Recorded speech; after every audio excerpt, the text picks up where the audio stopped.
Hey, what's going on, y'all? Just coming on to do a live reading for those of you who are still awake with me. So I'm just going to give y'all a little bit of time to come in for those who are still up and want to join a live reading. Maybe ask your own personal questions towards the end for those of you who want to ask your personal questions. So I'm just going to wait and see if there's anybody up. And if not, I'll just end up doing a live reading where you can come back later and hopefully it'll resonate with you all. So I'll give y'all a little bit of time. I realize it's about 2 o'clock in the morning where I'm at. Hey, what's going on? Who is that? Crest Dress? No, Crete Dress. I am so sorry. Don't let me butcher your names, okay? True Stands. Hey y'all. Okay, it's a few people that's up. What's going on? Black Obsidian. I love that. Natalie, Shelly. What's going on, y'all? Divine Feminine, Queen Bay. Hey everybody. I told you I was gonna come on and do a live chat. Okay, it's a few of y'all that's up. Hey Music Land, Netta Girl, Anthony, Haitian Levi, Arethea, Earth Vibes, Noble, Hazel Scott, Cooperative Queen, Gaia Love. Oh my goodness, it's a lot of y'all that's coming in tonight, huh? Queen B. All right, I'm glad to see that somebody is up with me. I'm coming on to do a live reading, and I guess this will be like for those of you who are in the chat, and then towards the end, if some of y'all want to stick around, and the number tonight is 1111. So if you want to stick around and ask a question, you can feel free to cash at me 1111, and I will answer your personal question for you. Okay. Let me see. Carolyn Fraser, Spiritual Awakening, Divine Feminine. Jesus, Nina. I think, yes, Nina. Okay. It's good to see all of y'all here tonight. And of course, hit the like button if you find that this message will resonate with you. So I'm just going to do a live reading for y'all. I happen to be wide awake, and I wanted to start doing live readings. I'm going to be switching up the energy a little bit come hey Lula, G Mikey. I'm going to be switching up the energy a little bit come 2023. Okay, we're getting ready to approach 2023, moving into year number 7. And so y'all know it's going to be that's the year of spirituality, okay? Where a lot of people have already been waking up, but more people are going to be seeking in the year 2023. So for those of you who have a spiritual calling, if you know you're a spiritual healer, if you make spiritual music, poetry, books, you're an herbalist, Reiki, whatever it is that you do, the world needs you, and they're going to need you even more come next year. So I'm going to be switching the energy up on my end because I'm feeling called to go into the realm of love a little bit more, y'all. I'm on Central Standard Time to Copper Tone. So for me, shoot, I don't even know what time it is, y'all. I don't want to mess up the live looking at the time. But yeah, Central Standard Time over here for me. So it's probably about 2 o'clock. Yeah, actually, yeah, it says 1:36 in the chat, 1:36 a.m. So it's good to see all of y'all. So what do y'all think about doing a live reading? And for those of you that want to actually ask your personal questions towards the end, if you want to stick around, you can cash at me a $green 82212, and that'll be $11.11. Okay, because that's the number of the day I've been seeing 1111. So that's representing a new beginning, and I'm just feeling like a new energy.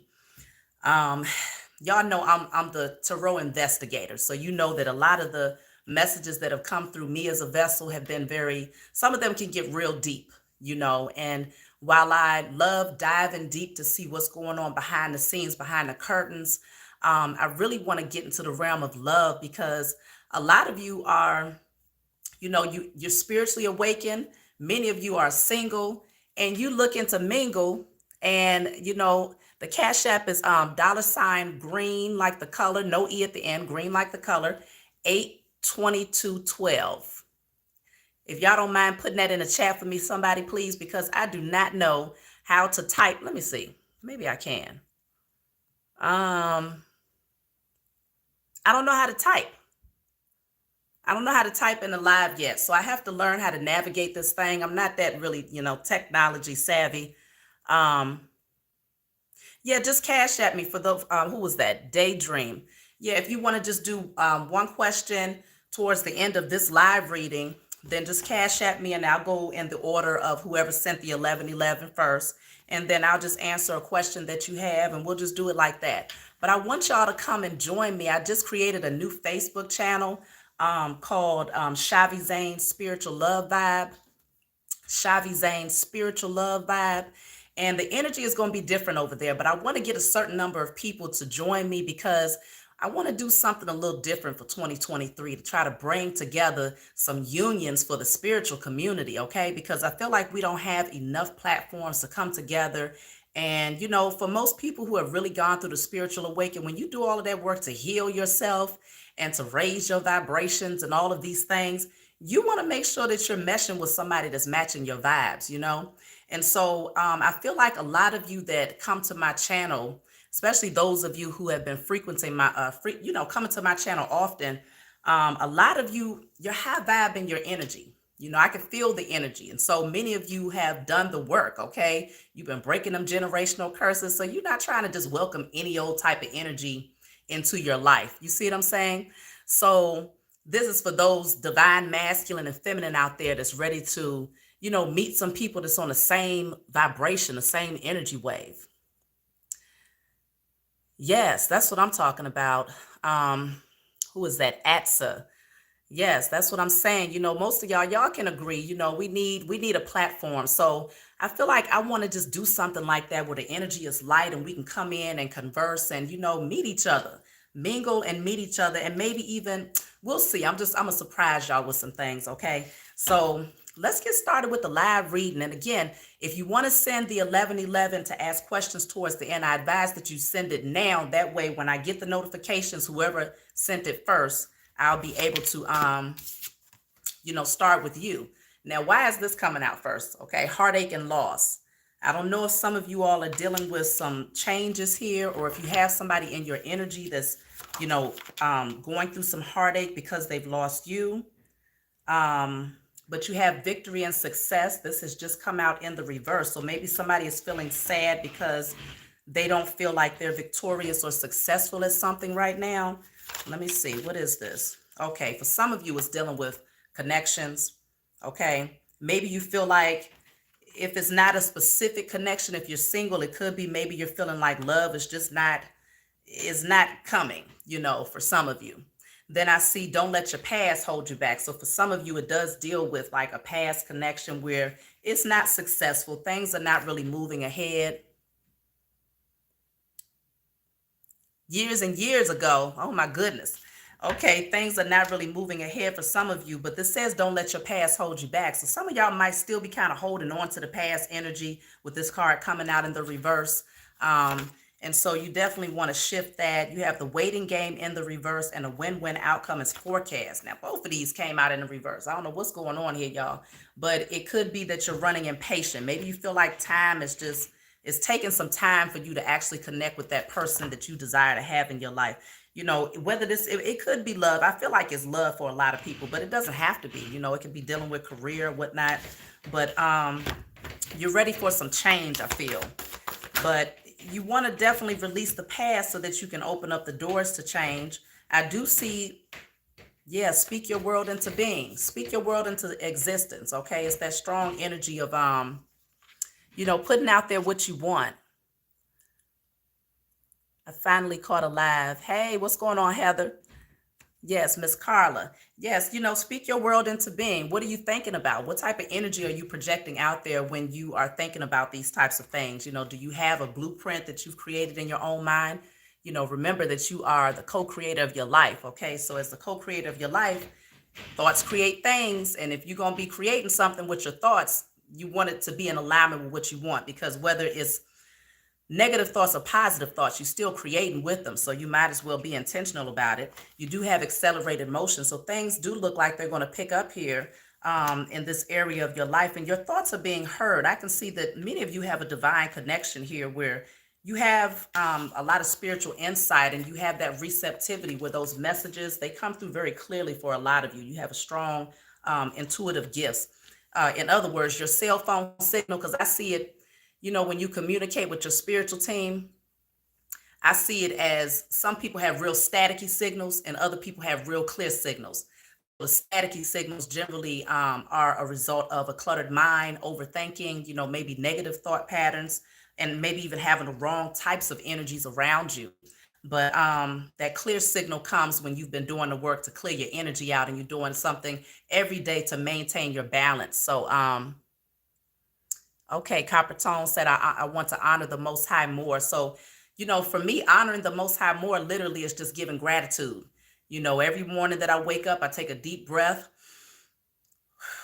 and then I just say, thank you for the breath of life. And then I start going into just giving thanks for just a beautiful day, a productive day, an abundant day, and for using me as a vessel and just all types of things. So, making that connection to the Most High is not as tedious as people think it is. It's just a matter of just giving thanks. That's the main thing. True gratitude. So then you have conflict and defeat and diverse. So it looks like you coming out of that energy of feeling conflicted or defeated. Third eye chakra, I guess some of y'all might want to do a little bit more work on listening to your intuition. The more often that you listen to it, the stronger it gets. It's like working out your spiritual muscle. That's what I call it. So then you have here adventures, excitement. Luck is on your side. So I feel like, yeah, some doors are going to open where you're going to be able to move into some things that feel more light in the energy, rising higher. When I see this, I always think about the North Node coming out of the South and rising higher to your North. So it's like coming out of that past life karmic energy where you might have stayed comfortable with being uncomfortable for too long, and now you're rising higher. It does feel like, maybe for some of you, this is indicating that after a time of going through a whole lot of, upheaval with different types of relationships and things of that nature, you've done the work, you're coming out of that energy. And now it's like you're probably running a little bit impatient with the amount of time that it's taken to, for certain doors to open. Some of y'all specifically concerning love. But I do see this strong energy of resting and rejuvenating, okay? My intuition is clear. Knowing is great. I'm very connected to my natural surroundings. River, trees, birds, sun, and moon. Yeah, I love that. I wish my comments wouldn't disappear every 5 minutes, okay? Because it does that, and I don't know how to bring them back up on the screen. Daryl Williams said, speak on it. Okay, we in church tonight, y'all. So, the spiritual church. Look, I ain't even about to go there. Y'all know I'm not about to go there, okay? Transformation. So I see a lot of y'all, this could be also putting things to an end, transformation, that death and rebirth energy. A lot of y'all went into that cocoon and now you've gotten your wings, you're ready to fly. And so it's almost like that energy of experiencing life from a new perspective, from a higher perspective. You ready to really take off and do some new things here. Yeah, because you have it twice coming out. Don't let your past hold you back. It's here twice. So it is that energy. And look at that. That says South Node right there at the bottom. So I was just speaking on a North Node energy. You ready to rise higher to your South, coming out of that karmic energy and moving towards something greater. So I do see that.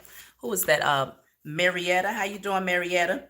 You have release control. So it is that energy. If you feel like you've been kind of trying to control the narrative of things, it's a strong energy of just kind of going with the flow. Going with the flow and just allowing things to unfold naturally.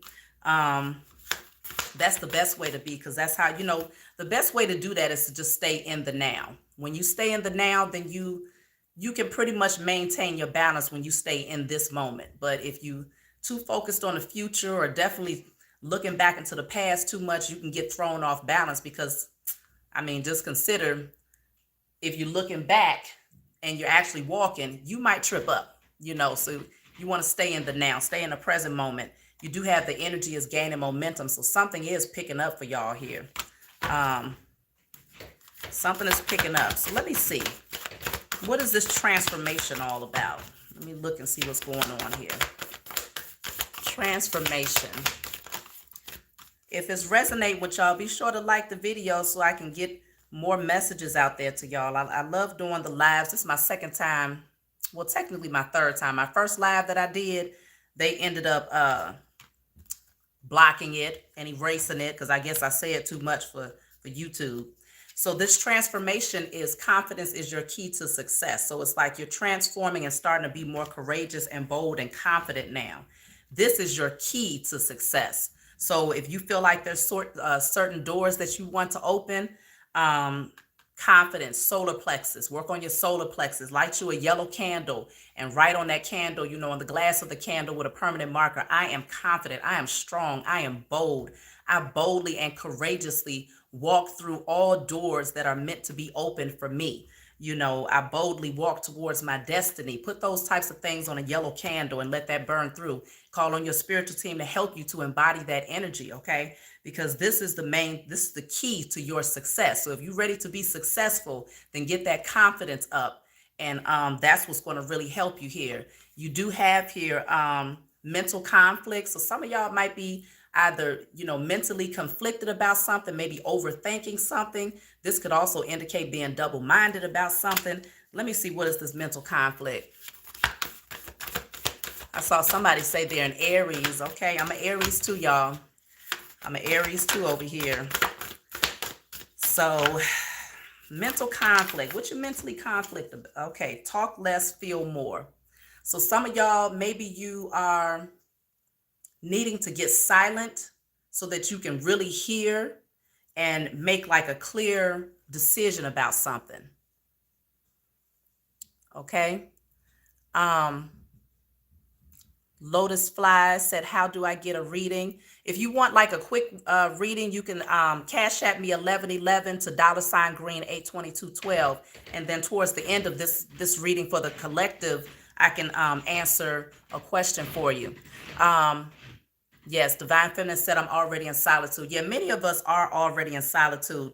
It could just be that talk less, feel more doesn't have to be that you're just constantly having a bunch of people around you. It could be that you got a lot of mental chatter, and you're wanting to quiet your mind a little bit more so that you can feel. So experience that energy of just feeling. And that's that receptivity so that you can feel the energies around you, feel the messages that are flowing through, feel, whatever it is that's trying to be shown to you, because everything that's shown to you is not always through your visual sight. It's not always through like the synchronicity. Sometimes it's through just getting silent and just feeling, and some people are like, well, meditation. I'm not the type of person that really does meditation much. Okay. I don't just sit there and do that, yum type of thing. It's just not me. But for those of you who do it, I'm not knocking you, but it's just not my form of meditation. So for me, meditation looks like affirmations. It looks like going out into the sunlight and, sun gazing or planting my feet in the grass. Anything that's going to allow me to elevate is meditation to me. So, expressing gratitude, dancing, exercising, that's all meditation for me.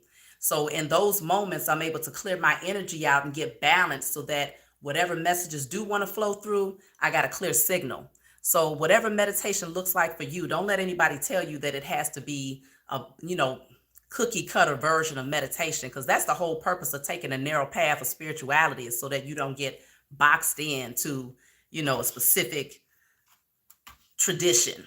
You just kind of do you. Yeah, watching nature, different types of things. I like doing different things. So yeah, talk less, feel more. I'm probably the one that's talking too much. Y'all probably like, pull the doggone cards. So look, this says sacral chakra. This deals with like your creativity. It can also deal with your confidence, because if it's blocked, then insecurity can end up being an issue. But I feel like with you talking less and feeling more, for some of you, you're trying to awaken your gifts and you're needing to be more confident when it comes to pursuing these gifts that are awakening within you. Or for some of you, you're starting to question, what are these gifts? Playing guitar, yeah. Free mind concept, yes. The memory becomes intuition. Walking in nature, yeah. So for some of you, you're wanting to awaken your creative gifts, and the best way to do that is to be in this energy of silence and allow yourself to feel. That's going to help you to awaken your gifts, whether it's your spiritual gifts or any other type of creative gift that you might have here. But some of you might be in mental conflict in terms of what this transformation means and where it's taking you. And you're just really needing to focus on staying in the present moment, releasing control, but also being confident so that when that door does open, you're ready to walk through it. Even if you didn't anticipate that door opening, you're still ready to walk through it because you're not going to get in your own way. So yeah, look at this. You have spiritual strength. So this is just like that energy of just maintaining your spiritual strength and doing the spiritual work. And that's how you prepare. This is how you awaken these gifts. Some of y'all have spiritual callings, though. I don't know. For those of you who believe that you have a spiritual calling, whether you're a healer, a teacher, a musician that brings spirituality through music, can y'all just give me like a quick thumbs up or a wave or something? Let me know if you have a spiritual calling or you believe that you have a spiritual calling where you are supposed to be a part of. Look at this. Community is at the bottom of the deck. Are y'all a part of this community? Because all of these butterflies here, this is all about transformation. And so I feel like a lot of, those of us who are a part of the spiritual community who have these gifts, we're coming together. It's like the tribes coming together. You see what I'm saying? We're coming together and we're awakened. We've gone through this transformation because literally all of those butterflies, it represents you. It represents us. This transformation, this woman just came out of the cocoon and now she has her wings. And so it's that energy of, those of you who are a part of this team, it feels like your gifts are becoming stronger and you're just needing to be more confident in those gifts so that you're ready to walk through that door. Okay, I see a lot of you. I see a lot of you have spiritual gifts that you've awakened. Okay. So the world needs y'all in year number 7 now, so you got to get ready. That's why you got to be confident in your gifts. So you do have balance coming out here. So maintaining that internal balance is very important, especially when you're doing spiritual work because, and you're empathic, you're picking up on the energy of others who need what you have to offer. And so you got to know how to refill your own cup. That's really important. And I always tell people because they're like, well, it's so draining. I don't know what to do. It drains me. Well, you got to know how to refill your own cup to the point where you're always overflowing with enough to give to yourself and enough to give to others. It's infinite ways out here to replenish your energy if you know how to tap in. I know y'all know how to tap in. It's all about alchemizing and transmuting that energy. So as long as you got access to the sun, you can refill your cup because I love sun gazing. So anytime it's been kind of cloudy out here lately, but of course, with the weather shifting and things of that nature, but the sun, when you have access to the sun and you know how to sun gaze, that's a way where you can always replenish your energy. And of course, listening to frequencies, like I said, practicing gratitude, writing things down and burning them. That is one of my favorite gifts that my spiritual team could have ever shown me. Okay. You put the icing on my cake. Okay. I hear you, Isis Queen. Yeah. That's for me, writing things down and burning them has been one of the most powerful things that I could ever do, as well as writing on my candles, because in that energy I'm creating. I'm using the energy of fire, the element of fire to create when I write on my candles. And then I'm also using the element of fire to destroy when I put things on paper and burn it. And so it's allowed me to clear out a whole lot of blockages to prepare me for a lot of things here. You have here, be proud of yourself. So y'all have been putting in the work. Be proud of the work that you've been putting in. And then you have honor your feelings. So you would have to be able to feel in order to honor the feelings that you're having. And so I guess that's why it's saying talk less and feel more. That way you can honor whatever those emotions are that's coming through, and be proud of yourself though. Don't feel, I feel like a lot of you are proud of yourself because you know how far you've come and the work that you've been putting in here. So the universe is here. So you have that energy. I feel like this is that universal energy that's working with you. Whatever you're putting out there, you're manifesting and you're bringing things into fruition. So let me see. I'm trying to think if I should ask a specific question for y'all. What's a collective question that I can ask here?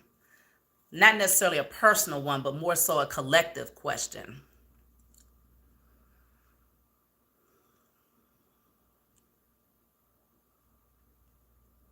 Yeah, it definitely does. Working with children with special needs, it takes a certain amount of patience, compassion, empathy, inner peace, and all of those things. So I definitely feel you, melanin, melanated wealth.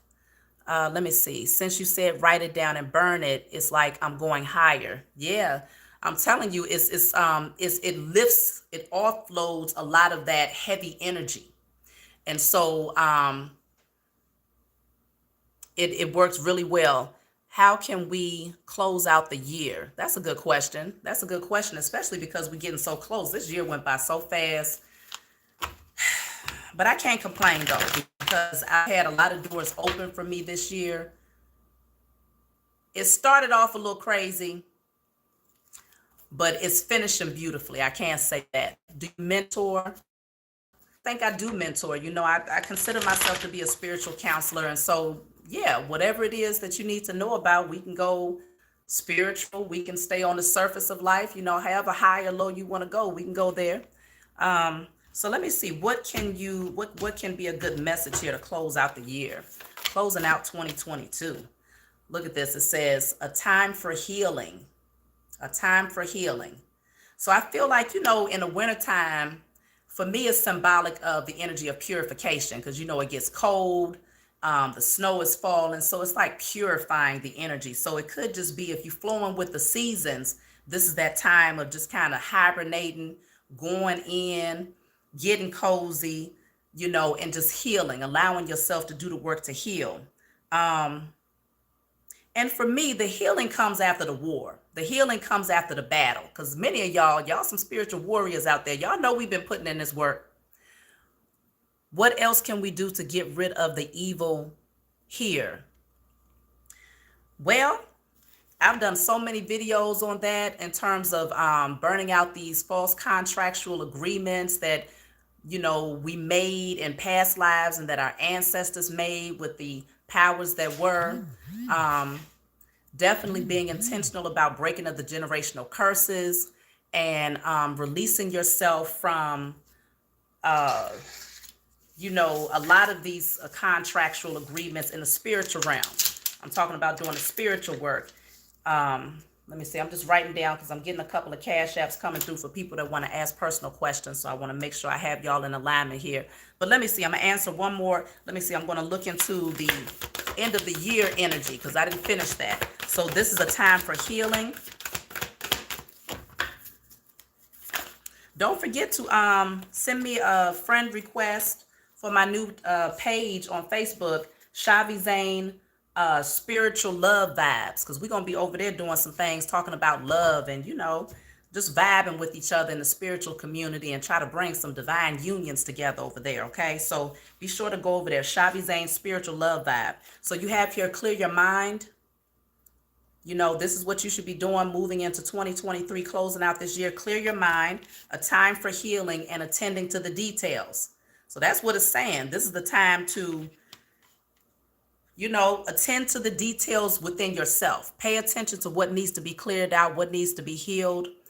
So the Cash App is $green 82212, $green 82212, and the amount is 1111.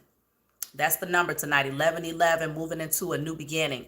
Okay, so clear your mind. We already spoke about that because with the mental conflict coming out earlier, it's just showing me that it could be this energy of still kind of overthinking. So the best way to close out 2022 is to really do the work to heal, to balance out your energy, talk less, feel more, because I feel like moving into spring, that's when the earth is giving birth again. So when we're in alignment with the season, you're going to be giving birth, many of you, to your gifts if you haven't realized them yet. And so it's like after going in that battle, that spiritual warfare, when we've been fighting up against these old crazy forces out here, after battle, you got to take some time out to heal. You got to take some time out to heal. And so spiritually, I feel like we're just taking a break and just resting and rejuvenating. I think I did see that card. If I'm not mistaken, I think that card did come out. Yeah, it's right here. Resting and rejuvenating. So don't feel bad about hibernating, okay? Because I'm a nature woman. I love being out in nature, but when it gets cold, you will not see me. Okay, Melissa, let me write you down here. When it gets cold, you will not see me. Okay, Kyra. And so, being indoors, I've had to find ways to keep my energy high because when I don't get my sunlight, I feel off balance, And so I sun gaze through the window, I step out on the balcony, But if I'm not doing that, I have I ordered an elliptical. So now I'm able to work out and, get my sweat on and just feel real good about just keeping myself in good shape and condition. So you want to do what's necessary while you're indoors if you're in a cold area to just keep your energy right. Rest and rejuvenate, focus on healing, clear your mind, whatever that looks like for you. Are you able to pin your Facebook page? Look, y'all, I wish I knew how to do all of these things. I apologize. It's Shavi Zane, spiritual love vibe. I don't know how to do these things just yet. I'm going to have to figure it out. So declaring and decreeing healing, fast for 7 days. Yeah, fasting is really good. Intermittent fasting, that's really good, especially when you set your intentions before you start your fast that it's not only going to cleanse you physically, but it's also going to cleanse you spiritually. And so watching birds from my windows, dancing by myself. Yeah, that's a great idea. And when I go out to my car, if I have to go to the store, where I'm staying now, it's a lot of birds. And so every time I hear the birds, I'm just like, thank you for the message. I take the time out to listen. These are the ordinary things that says tomorrow. These are the ordinary things that we tend to overlook. And this is where a lot of the spiritual messages come from.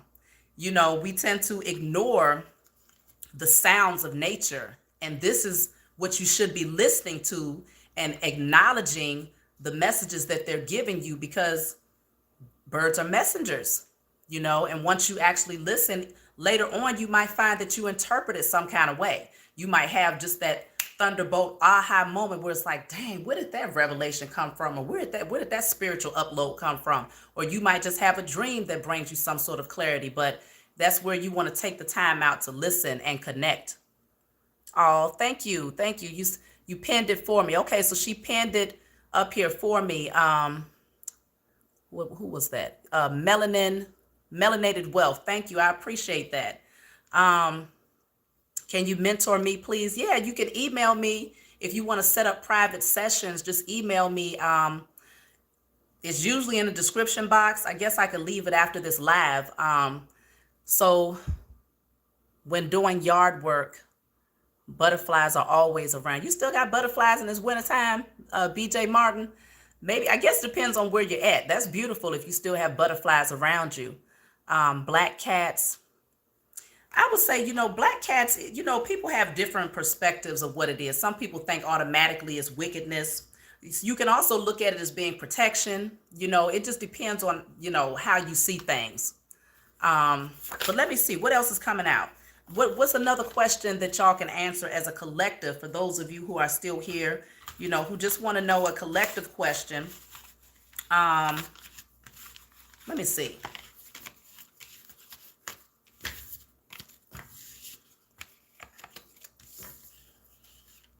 Yes, can gain much knowledge from the universe. Yes, definitely, especially from nature. Nature is a whole school in and of itself, when you take the time out to really experience it. I love hugging trees. I'm not gonna lie. If you never hugged a tree before, then you never had a real hug. And I know some of y'all are like, this woman done lost her doggone mind, but I'm so serious. Now my children, they hug trees all the time when they go outside. I even got my 10-year-old hugging trees, and usually he's the type that's like, Mama, that's embarrassing. But yeah, if you have never hugged a tree, you have never experienced like a real hug, okay? Because I do feel like our ancestors, we're put into the ground. And so we become a part of nature. These physical vessels become a part of nature. And so it's something about hugging a tree that's ancient, that's been here for hundreds of years, and it possesses all of this wisdom. It's been, exposed to the elements, earth, wind, water, and fire, from its time of conception all the way up until now. And then you hug, and especially for a tree that ain't never been hugged. I'm just like, dang, these trees out here ain't never been hugged before. I just feel good being the first one to do it. And I'm telling you, the spiritual uploads, they come through when you connect with nature in that way. I look, I even gave one a little peck. I'm not gonna lie. I kissed one. Wasn't no French kissing, but I kissed and hugged a tree before. Okay. So y'all run and tell that. Let me see. Yes, also prehistoric flowers will grow, and that is us. We are the prehistoric flowers. I agree with you. I agree with you. We have so many, we're connected. Everything, if you look at, even just looking at your hands, like the prints that's on your hands, in the soles of your feet, it has the same type of patterns, geometric patterns that a lot of the leaves have and the trees have. And, we're all connected, we're all connected. I seen it in a dream. The vibrations be real. Yeah, they just flutter. Yes, you can actually feel the energy. I'm telling y'all, one day I felt so down. I was so down. And I took my children to the park, and I had been crying all day. And I was just like, oh my goodness, I need to be able to offload this energy. I went up to a tree, y'all, and I hugged this tree. And I tell you, within a matter of, it wasn't even 10 minutes, my energy was like this. And when I hugged that tree, I said thank you to the tree. I said, thank you for helping me to clear this energy. And that tree did just that. I'm so serious. So you might want to try it out one day. If you're scared to do it, just go to a forest preserve where ain't nobody around. And trust me, you'll be able to pick up on the magic of the universe, okay? Because it's out here. So let me see here. I just want to stay up to date with who has been sending these cash apps, because I've been talking so much I didn't write down everybody. So I'm gonna look at my stuff right now real quick, y'all. So I have So Mel, Kyra, Tamara. Okay, so yeah, y'all, my locks are like tree roots and limbs. Yes, definitely, because our hair, especially for the melanated, our hair grows upward. And so it is our spiraled antennas. It reminds you of, remember when we used to have the old school landlines and that telephone cord, that coiled telephone cord, in order to get that signal. That's what our hair represents. And that's why I don't advocate for, perming it or, putting fake hair in. You want your hair to be able to breathe. Of course I like to wear my head wraps, but I have locks up underneath this. And I started my locks, they're still babies. They're like 8 months old, and so when I go outside, sometimes I'll take my head wraps off and just allow the sun to beam down on my crown and pick up on all of that information that's coming in from the sun. But it's very powerful. Your hair is very powerful. So you want to really embrace that and have gratitude for your hair. If you have, kinkier hair, I don't care. The kinkier, the better. The better the signal, to be honest with you. So let me see. I'm going to pull a couple of more cards. I don't think anybody asked any collective questions. Oh, gosh. Who's in this energy? Deception and envy. Y'all either got somebody around you that's like this. Well, I might have one or two that's up in here that's, But they always watching. It's always somebody that's watching, the chosen, that's just sitting back, that's rolling their eyes with the little stank face on, got an issue with you because you're happy. All you can do is just keep on being happy. Yes, I do. My siblings. Yeah, I can relate. Oh my God, I caught a live. Hey, who is that? Offset. How you doing, Offset?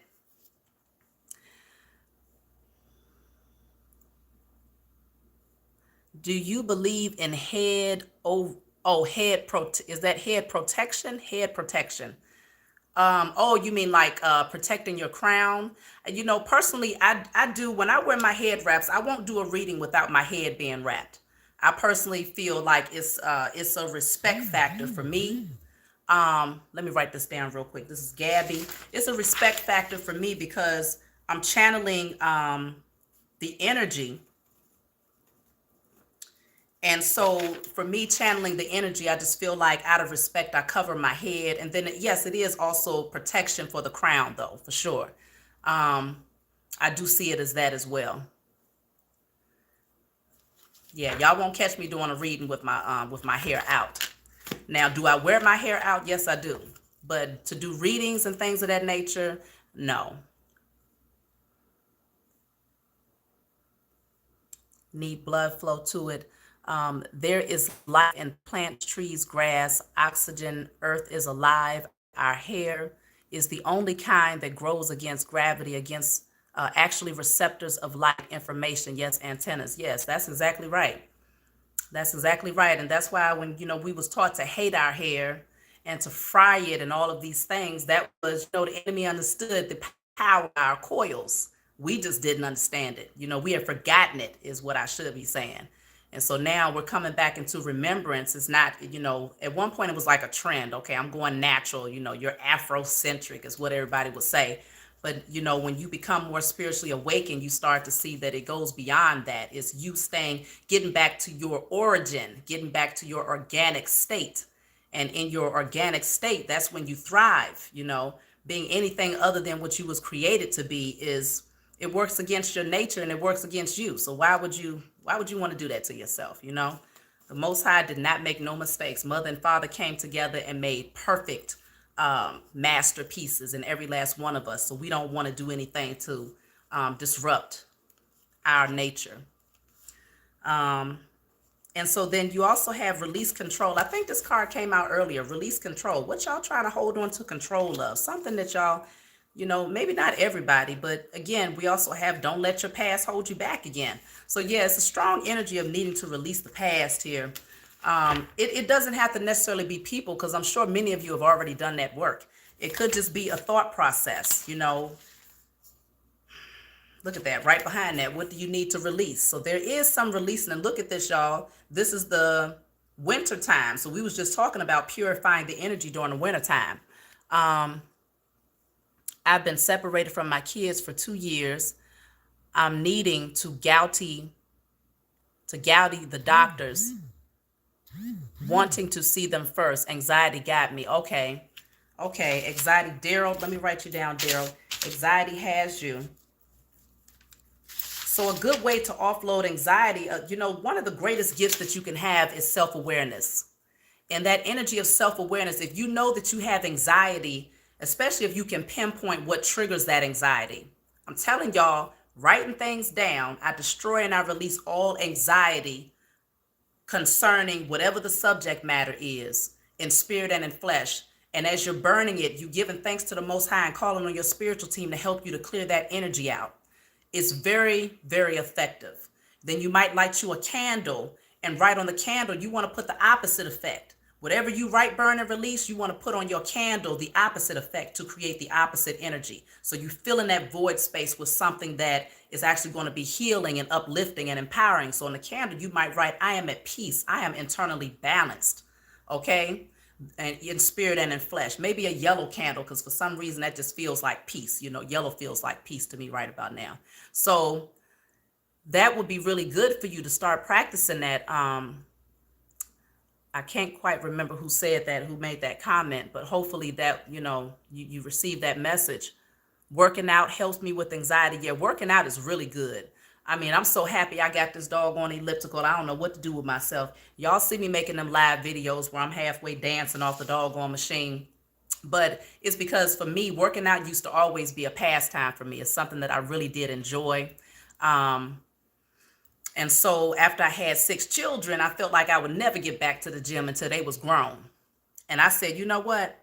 I'm going to bring the gym to me. And it never dawned on me to even order an elliptical or anything to bring into my home. But I did, and the Most High has been blessing me in a lot of different ways where I was able to do that. And so now I'm able to work out. And so when I get on there, before I even start, I say for every calorie that I burn, I'm burning off all energy that does not serve my highest good. And for every step that I take, I'm moving closer to my destiny. So that will motivate anybody. You get on there, you probably be doggone working out for 3 hours because you like, I am not going to miss out on this destiny. Okay, so you want to just do things to shift your energy. You don't have to stay stuck. You don't have to stay stuck in the energy of fear or anxiety or anything of that nature. There's so many different things that you can do to alchemize and shift the energy. I just saw 4444 on my timer. So consider that, y'all. Maybe y'all been seeing 444. Wholeness, balance, vibrations. I'm happy to have you as a new friend. I didn't know that you do lives. Yeah, I just started doing lives. It's been a long time since I really did my official first live. Like I said, they took it down because I was really talking about some things that the powers that were didn't like. But I said I was going to come back on here and start doing lives because I want to start with a new energy moving into 2023.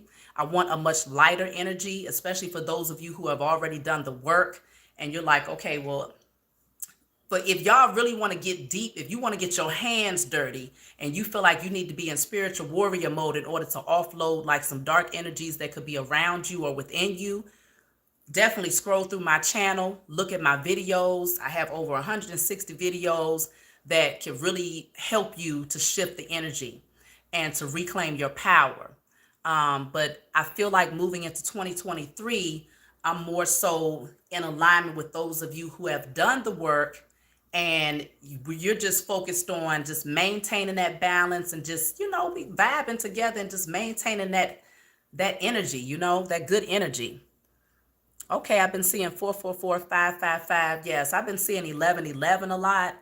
1111 has been my number. And I feel like, as you go through your spiritual journey, the numbers, they kind of shift. Because when I first started, I was seeing the triple digits.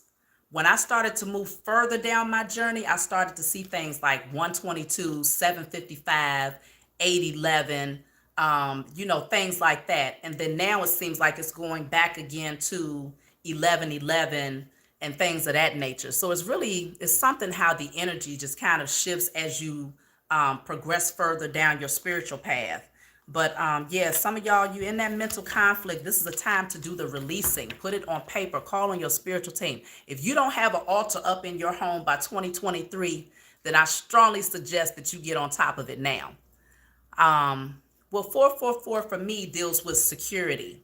It deals with stability, security, and that solid, firm foundation, but not just external security, but the internal security where you have that foundation laid where it's immovable. So you've been putting in the work and no one can come in and blow your house down internally because you've got that temple right.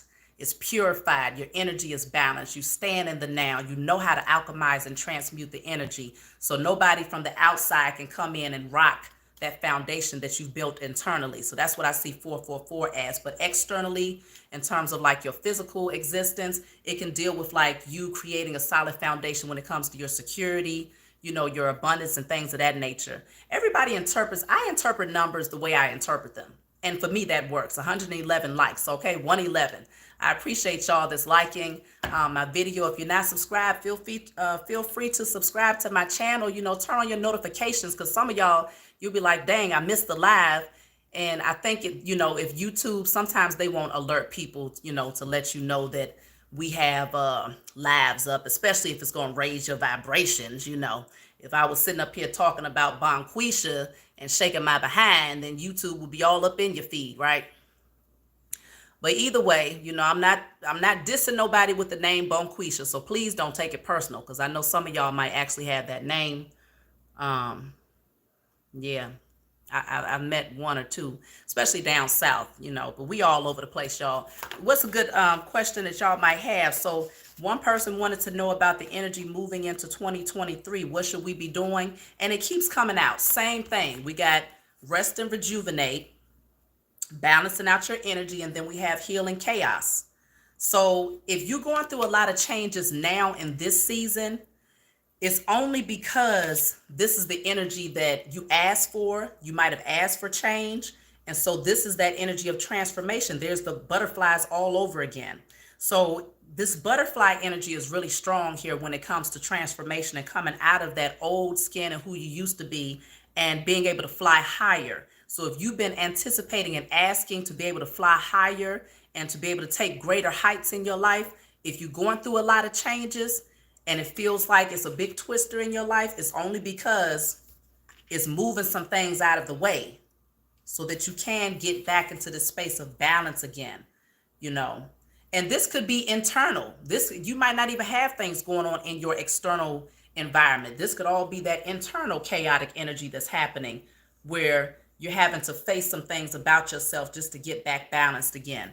And so wherever you're at, and there's the number 4 right there. So whatever that means for you, in this season, closing out 2022, this is the energy that we should be in. Healing and balancing and, you know, getting our energy right. Because I know I'm ready for springtime already. You know, I'm looking at the time going by fast, but I'm kind of happy about that because that just means we're getting closer to that new year where the sun is shining and leaves is popping again and flowers is coming through.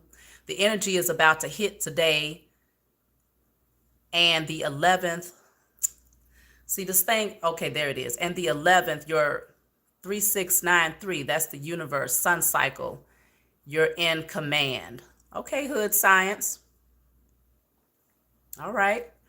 I definitely agree. I began my journey in 2011. I'm waiting. Okay. And only saw 1111 for years. Over the years, I've gone back and forth, 444, 222, etc. Now I'm seeing triple digits that resonate personally. Yeah. Because another one I started to see was my birthday a lot too, especially in like license plates and stuff like that. So for me, I took that as my spiritual team was saying, we're getting ready to gift you with something. We're getting ready to reward you and recognize you for something that you've been doing. Because I found that at that point, I had really been putting in the work and, you know, the harvest wasn't quite coming in just yet. You know, I wasn't able to see the harvest of the seeds that I had planted. And I feel like my spiritual team was telling me, you know, we're going to gift you something. So your birthday, we haven't forgotten about you.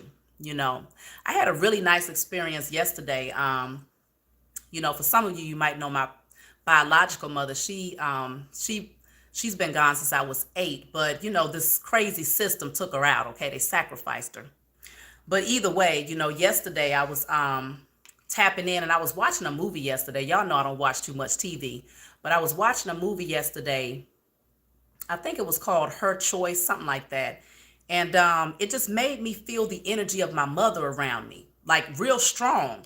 And I was like, dang, you know, I felt it so strongly. So I pulled out my cards and I said, all right, mama, you want to communicate? Let's talk. And, you know, a lot came through, like literally the Empress card, which represents the mother, came out first. You know, I don't even know why I'm talking about this. What made me bring up this subject, y'all? Oh, okay, the spiritual team. I think that's what it was. Having that connection to your spiritual team and being able to tap in, it's like you get to a point where the energy is so palpable. Like when you are receptive to the energy and that communication of the Most High and your spiritual team, you can feel when certain energies are in your presence and they want to just console you and comfort you and remind you like we're here, you know. And so we have a strong gift. You have to remember, we're spirits having a human experience. And so even for those of you who might have lost someone that you love, you know, you didn't lose them. You know, the flesh is no longer here, but the spiritual nature of who they are, you could still very much so communicate and connect because you are, in fact, a spiritual being. You just still in your physical vessel.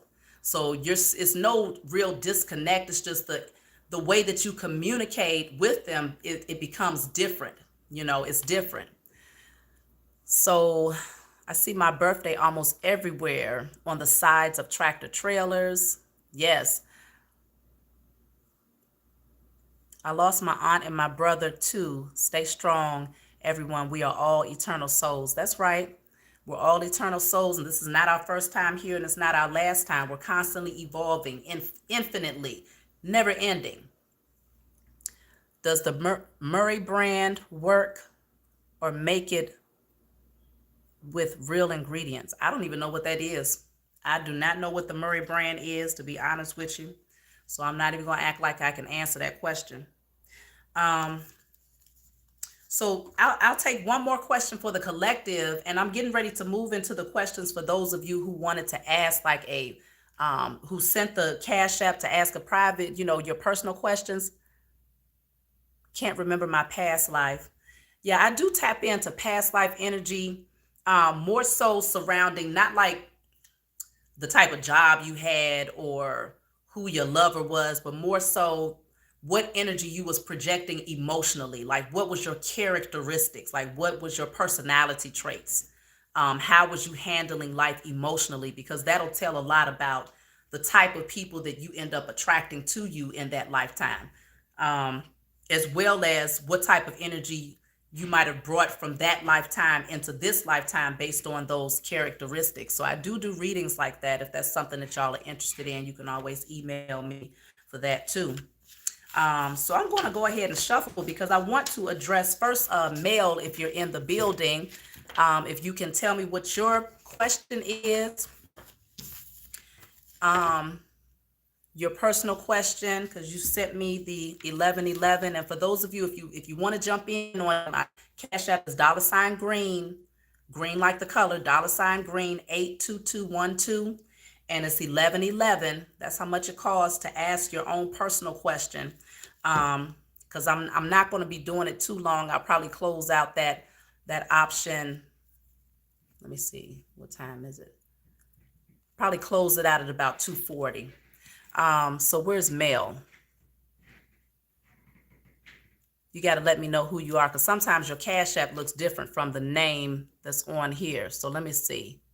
If you're male, can you please give me a wave so I can know where you're at here? Thank you for that, so. I got you written down too as well. Shavi, make sure you indicate that your cash is lowercase and capital, and pin your Cash App to your page. Yeah, I probably should do something like that, huh? I still don't know how to pin it though, to be honest. I don't know. Yeah, male, whoever male is, I got a Cash App. I do have PayPal. I have PayPal. It's it's more complicated. It's SNITA, SNITA, 52415 at Gmail. So let me see. Where's Mail at? Can you wave at me? Where's Mail?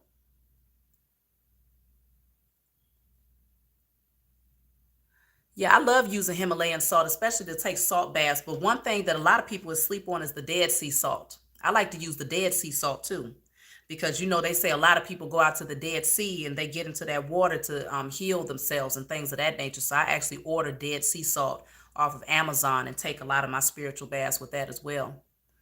Where is Mel? Okay, I'm gonna move on to the next person, Mel. I hope that you check in with me. I'll come back to you. How about Melissa? I got a Cash App from Melissa.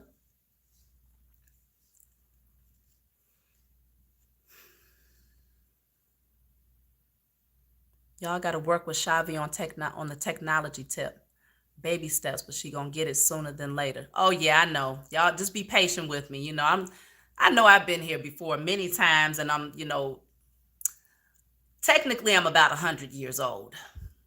Yeah, I'm about 100 years old. And I had a crazy dream last night where I literally saw myself in my 90s.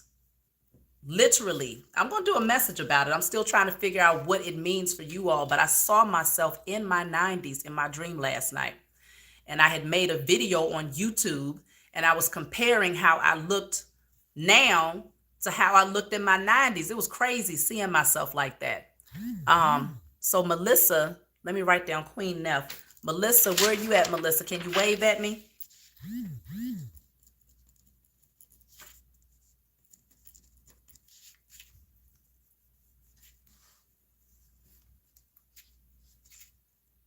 Melissa? Y'all, this is a hot mess. This is a hot mess.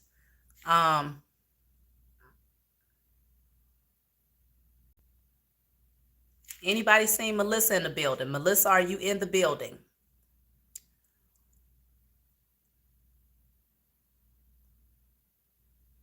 Yeah, I mean, I was happy to see myself in the dream.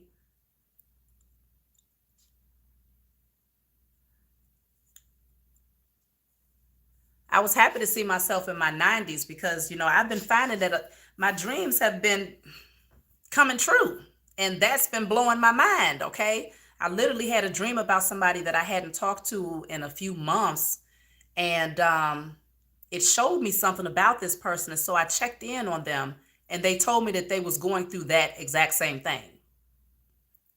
This was just recently, so I'm finding that my gifts are definitely enhancing more. Did Melanie check in? I'm sorry, not Melanie, Melissa. Maybe that's why you haven't checked in. There's Melissa. Okay. Mayette Ruth. Melissa. Yes. What's your question, Melissa?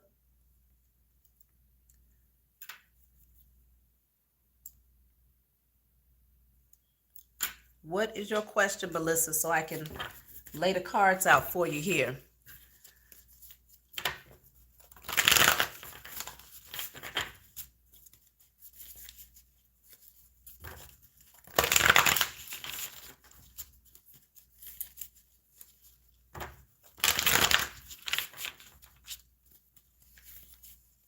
Three, 3 on my clock.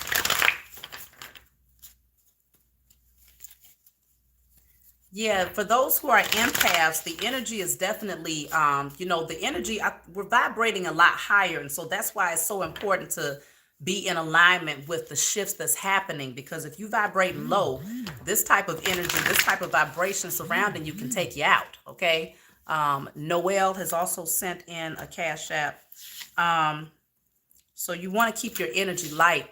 But yeah, definitely, I feel like gifts are beginning to get more heightened and enhanced. And so this is why healing is so important, because that's how you awaken your spiritual gifts. Especially the sacral chakra is so important. I find that a lot of the chosen and those of us who have spiritual gifts have often gone through sexual traumas. And so it's important to heal your sacral chakra. But not only that, if you haven't gone through sexual traumas, it's also important to guard your sexual energy and not, don't just let anybody, connect with you in that way, because they can siphon your spiritual gifts, that creative energy from within you.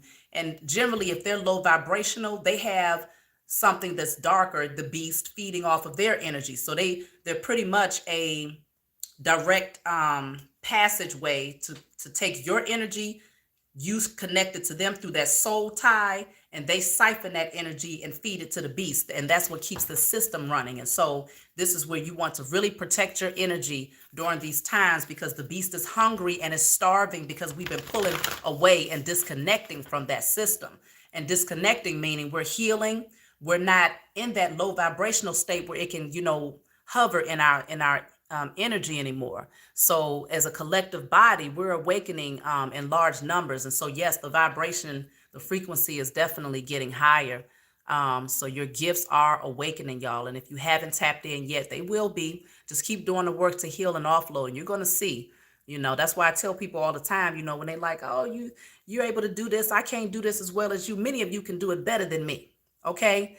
But it's just a matter of tapping in and recognizing the power that you possess. So did I miss out on Mayat? Did you ask your question? Let me go back.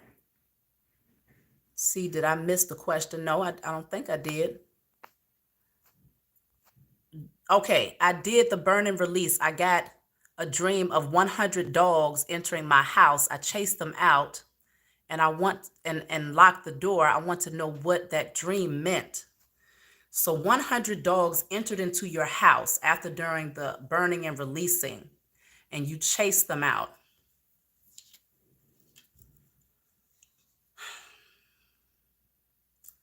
So the dogs, were they aggressive in nature? Like when they entered into your home, did they seem like they was coming in to attack? Because thank y'all for the likes, the 134 likes. I appreciate y'all for liking as we go along here. So the dogs came in, and listen, y'all, we in this together. Y'all give your opinions to Mayat as well, because many of you have spiritual gifts. This is how you awaken your gifts. I'm not the only one up in here that got some gifts now. But in terms of the dogs, my personal interpretation, if they came in with an aggressive energy, then it seems like they was trying to come in to see, how much of your power had you really awakened to? Could they intimidate you? Because then you got to think about the hierarchy. The animal kingdom, we have been given dominion over the animal kingdom, okay? Not to the point where we should abuse it and misuse it, but we've been given dominion to where if a dog comes up to you, you should be able to look at it and just telepathically tell it to stand down, and it should sit down, okay? And so it's almost like this energy of, okay, I'm gonna send 100 of these beings at you that you have dominion over. Is it going to cause you to go back into that energy of fear? Or are you going to stand up to it and say, not in this temple? Because those dogs can also represent low vibrational beings that really wanted to see if they could create the energy of fear so that they can have a space to hover in your temple. Because you said they came into your house. So for me, the temple is representing your spiritual temple. And those energies trying to see if they could test you out here. I'm not understanding why I'm not seeing. Oh, there's the comments. Okay. Thank you, Asset Banks, for the super chat. I don't know how to get that stuff just yet. I don't even think I have access to it yet, but I think I will eventually. I just did this thing as far as monetizing the channel and all that crap. But I appreciate you for that. Let me see. Where is my eye? Okay, no, they entered the back door. They didn't seem friendly. You see how they tried to come through the back door, so they understood they're coming through where you could fit. Because generally, like, the backdoor energy is creeping up behind you where you can't see them. It's like an unexpected energy, okay? And so I feel like with them coming through the back door, it's like the energy, the darker forces. Some people don't like the term darker forces, but y'all understand what I mean when I use the term. The low vibrational beings and entities understood that coming at you where you could clearly see them, it represented that they have a fear too. They have a fear of you, but they want to know, do you still fear them? Can they intimidate you? Can they creep up on you? Can they come in unexpectedly and hover or disrupt your temple? Can they do that? Do you give them permission to do that? And I think that you showed that very clearly by running them up out of there. Like, no, not only are you not welcome in my temple, but I'm powerful enough to run out all 100 of you, And so I feel like it was representation, because to do the writing, burning, and releasing, I'm not really sure which one you did, but depending on which one you did, especially, let's just say, generational curse breaking. If you do a writing, burning, and releasing for generational curse breaking, you are breaking the curses for thousands of people, thousands of souls, okay? And so that's a lot of low vibrational entities that's evicted. They no longer have a place to stay. So it's like that energy of coming in to see, are you going to operate from a space of fear? Because fear is a very low vibrational energy, and it's the perfect energy for a low vibrational being to hover. And so you made it very clear that you was not going. So I think your dream just kind of verified that the work that you have done is powerful. I think it means that you will have a new victory. Okay, that's what Show Love says. Let me see. Just wanted to say that I really appreciate you, Sarvi Zane. All right, Daryl, I appreciate you too. You don't have to respond because you on a roll. Thank you, is that Donald or Daryl? Daryl. Thank you, Daryl. I appreciate that. I have had dreams of dogs, vicious dogs, like a pit and dome. During that time, my family members were so angry, mean spirits. Because see, I tell people, your dream state is like a reflection of something that's happening in another dimension, whether it's this one or another dimension that you exist in, because we're multi-dimensional beings. And so you don't want to discount any dream that you can recollect. If you can recall it, then there's a message there for you. It's just a matter of you learning how to interpret your own dreams, because generally you don't need no one to interpret them.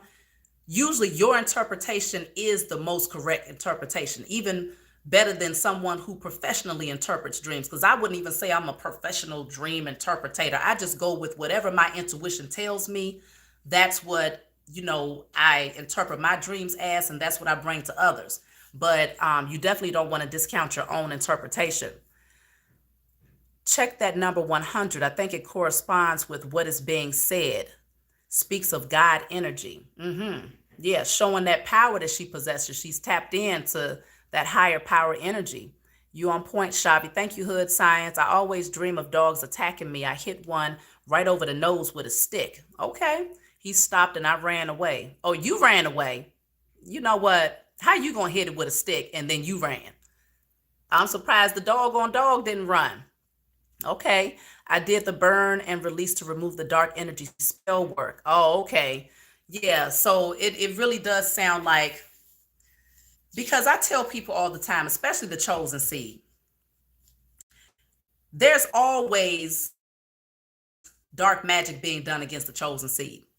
And if it's not happening by those people in your immediate circle or by those people that you might know personally, it's happening by the powers that were. They always whipping up some doggone brew. Please believe this, because that's their whole goal, is to keep the chosen in a low vibrational state. And in that energy, they can maintain their power. So of course, when people say, is somebody doing dark magic against me? If it's clear that you are chosen seed, the answer is always a resounding yes. But it doesn't mean that you can't overcome it, because these are beings that can't connect with the source. You have a connection to all that is. So you're talking about the Most High, the creator of all things, and all things that the Most High created. And so when you work with the elements, when you use the energy of alchemy, these little low vibrational beings that's trying to work up against you, I don't care how many numbers, it can be 100 of them dogs. It doesn't matter. Okay. They still have to stand down in your presence.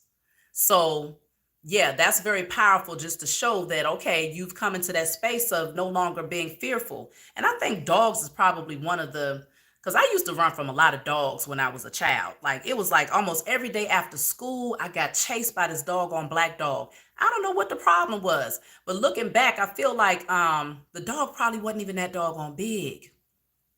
But this dog chased me almost every day when I was in elementary school, walking back to my babysitter's house, coming from school.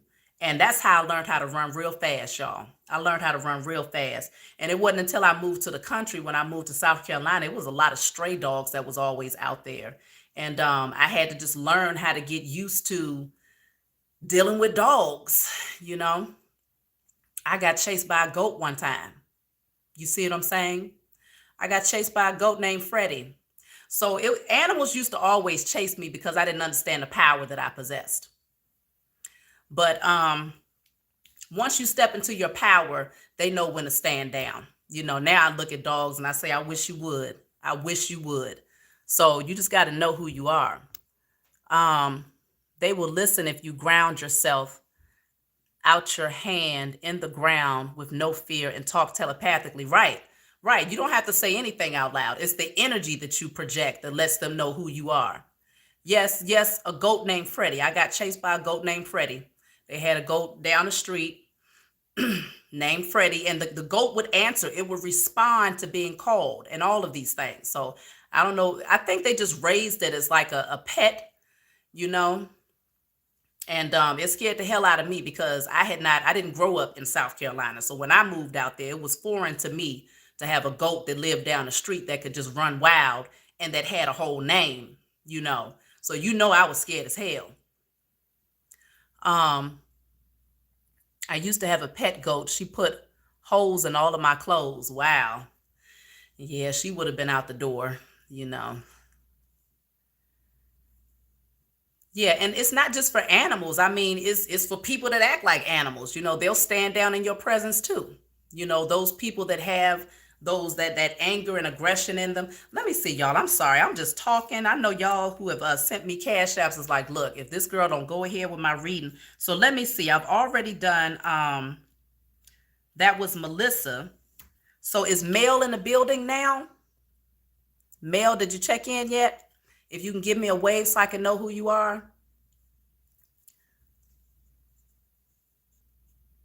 What a coincidence. I actually drink green tea almost every day, especially the weekends, some Japanese types of tea, and still no dreams. I hear a lot of people saying they can't dream. Maybe you just want to it feels like you need to be lighter in your energy, because for me in the dream state, I'm still looking for male. In the dream state, she probably fell asleep. Um, that's when you need to be lighter because you're traveling. That's how I see it. You're traveling. The spirit, the soul, it doesn't sleep. And so you want to be light. Maybe, I don't know, maybe you should do a fast for a while and just do a lot of writing, burning, and releasing, at least for, yeah, look at that. Who said that? Fruit fast. Okay, we in alignment, Hood Science. Fruit fast, 90 days. And do your, not just your physical cleanse, but your spiritual cleanse, writing things down, burning and releasing them so you can get light as a feather in your energy. So when you go to sleep, you can travel.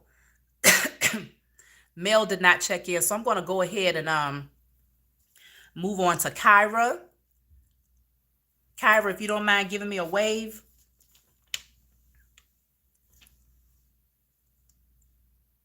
Yeah, set your intention. That's true too, because before I go to sleep, especially because I am a dreamer and I have been able to connect my dreams to what's happening with the collective. I speak to the Most High and I give thanks that, okay, whatever it is that you want to show me and tell me, let me travel and let me remember where I've traveled and what I've experienced when I awaken. And so if it's a message that I'm supposed to receive, I usually wake up and I'm able to recall it. But I dream every night. Who is that? Descendant. Yeah, I know. This is my first time, well, second time doing an official live. Second time. So I'm glad you caught me as well. Shavi, how do you cleanse your heart to be light as a feather? Kyra, did you check? There's Kyra right there. Okay, if you don't mind putting your question in for me. So in order to get your heart lighter, unforgiveness is a very heavy energy. Heartbreak is, of course, a heavy energy. Anything that's happened in the past that you still might be holding on to, you want to be intentional about offloading that energy. I like to say, because some people will be like, I did forgive that person, but sometimes you didn't go deep enough. I write, burn, and release everything. Okay, I'm setting off the smoke alarm almost every day up in this building and everywhere else that I go. So put it on paper. I destroy and I release all unforgiveness, known and unknown, in spirit and in flesh. And burn it. Call on your spiritual team to help you to clear that out and to also make it clear to you where the unforgiveness was at, to reveal to you what that was. Then you can get you a green candle and write on it, I forgive, in spirit and in flesh. So you do the opposite effect to balance out the energy. But also to get your heart lighter, if you have children around you, whether it's your own children, nieces, nephews, that will actually, because children have a way of brightening up the energy. So hugging babies, dancing, anything that's going to get you light, laughter, watching comedies, laughing will definitely lighten your heart. So wait a minute. Let me see. Let me go back and check for the question here. So that would be Paige Turner that I'm looking for. I am on the right path for my reading I had with you in September. So many things have been coming into place. All right, Paige, I love that. I love that. So I've done a reading for you before then. Okay, Kyra. Yeah, that name sounds, okay, Kyra. That name sounds familiar. Okay, I'm glad you're checking in. Did you have a question for me tonight? Forgiveness is a big key, yes. Mugwort is also for lungs. Okay. Yeah, I love, I made me a really good herbal tea because y'all know I had lost my voice. But man, I ended up going to go see the Black Panther with my son. And it was pretty good. I didn't like how they pinned the melanated against the Hispanics, and they had us fighting each other. Meanwhile, the real enemy was on the back end just kind of watching, eating popcorn. I didn't like that part, but I got a lot of spiritual uploads after watching that. And when I came back, I ended up pulling my herbs. I just intuitively pulled whatever herbs I thought my spiritual team was guiding me to put in a tea, and I drunk it. I set the cup outside, y'all, first before I drank it because it was real hot. So I put it outside and I allowed the wind to blow on it, the breath of life to cool it off. but to also get those spiritual uploads in the drink, y'all. See, I be doing all types of stuff. Don't nobody tell me what to do or how to do it. I just intuitively go with how I feel. And not only did it knock out that cold and, my voice began to come back, but I also received a lot of spiritual uploads as a result of what I had done.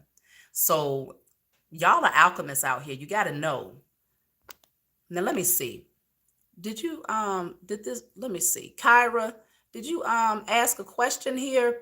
Paige Turner. I don't see a question yet.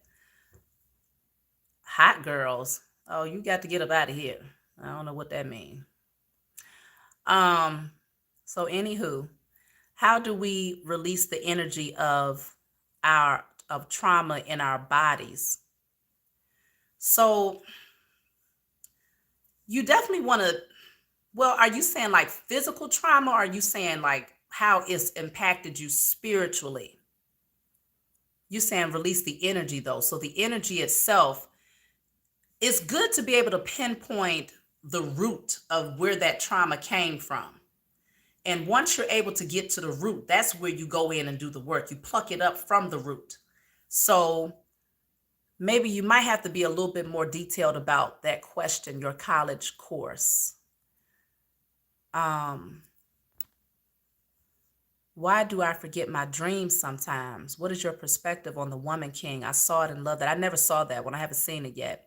But forgetting your dreams, sometimes, you might find that it'll come back if it's supposed to. If you forget it, then it's likely it's not meant for you to receive that message at this time. You don't want to put too much stock in it, or take it, too personal. Sometimes you're just not meant to recall that dream. You're just meant to travel and experience it. And that's it. I had to come into that realization because I dream every single night. And I used to get upset if I couldn't recall all of my dreams. But now I'm just like, okay, the dreams that I do recall is meant for me to get those messages. So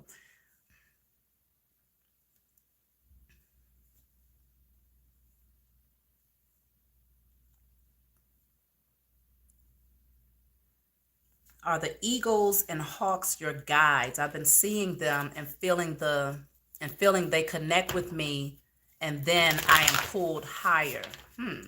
So you can feel your energy shifting anytime you see them and connect with them. So that's a strong indicator that there's something about that relationship that you have with the eagle, which generally is the bird, that flies alone. I'm not sure. I think the hawks, they fly together, but the eagle definitely flies alone. And I believe it's the bird that can fly at the highest altitude out of all of the birds, if I'm not mistaken. Correct me if I'm wrong. So if you're seeing an eagle, I definitely wouldn't miss out on the opportunity to connect with that type of bird specifically. Let me see.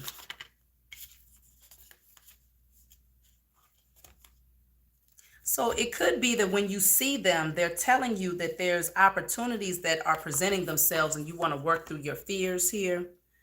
They could be telling you that because you have worked through your fears and opportunity. So, and it's a lot of purple in both of these cards. So that could definitely indicate using your spiritual wisdom to help you to decipher what the fears are and what the opportunities are that's trying to present themselves, and what fears might be blocking you from taking advantage of these opportunities. Because the eagle is all about flying higher, and the hawk can kind of bring an energy of fear depending on how you look at it, because I think hawks only come around when they're getting ready to feed off of something dead, if I'm not mistaken. I think so, right? So the way that I'm interpreting it personally is the hawks might come around to show you that there are some fears that you want to release, something that needs to be put to rest. If they coming around to feed on something that's dead, okay, put this to rest, put this fear to rest, because the eagle represents flying higher, and the higher you fly, the more opportunities you can take advantage of, because you're able to see things from that bird's eye view, from a much higher perspective. Anytime you can fly higher, then you can see more opportunities. So I do feel like it could definitely represent that these birds are coming in to give you that direct message. I don't know how that might resonate with you, Kyra. Let me see. Did you say anything here?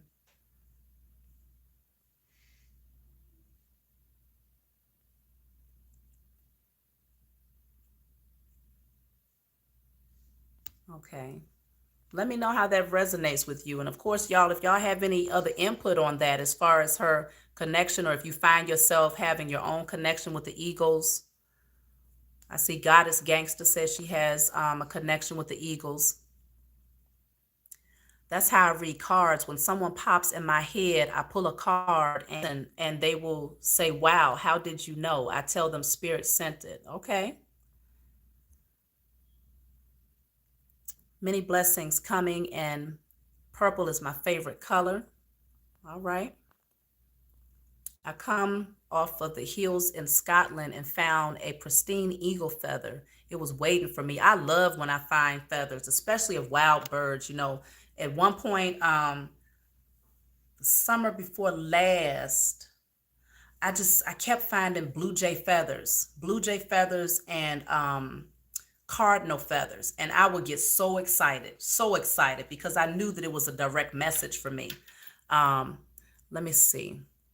The hawks come when I feel alone, and then I see 2 or 3 flying together. Okay.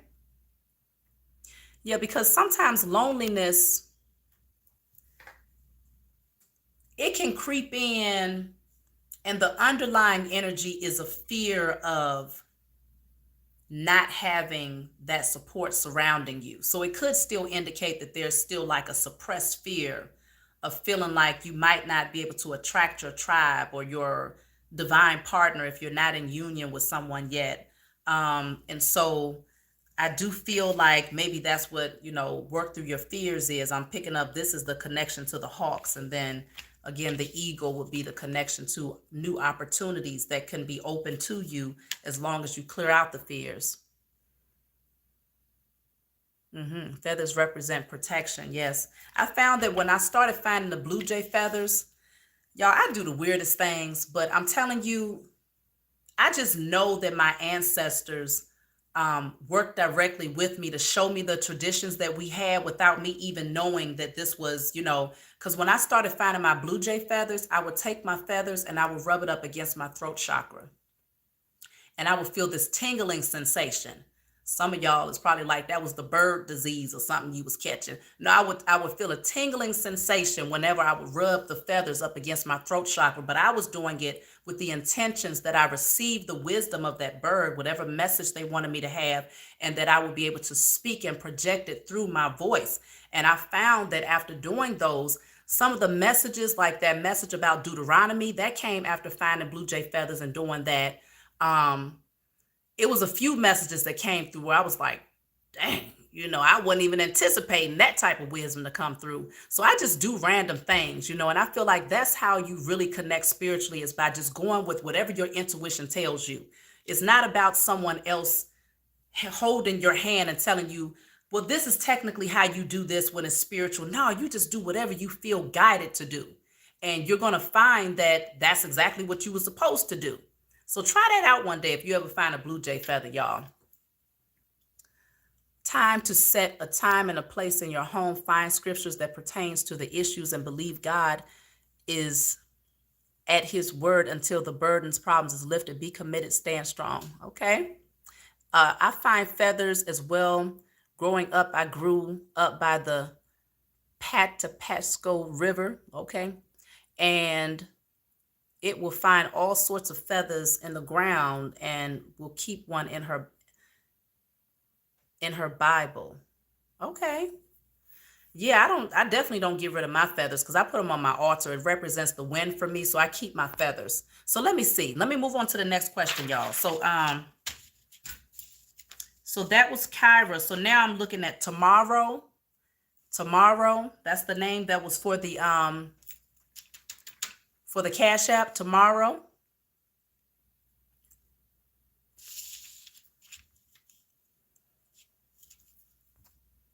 My mom used to put those petals around the yard. I only ever see pigeon feathers. Okay.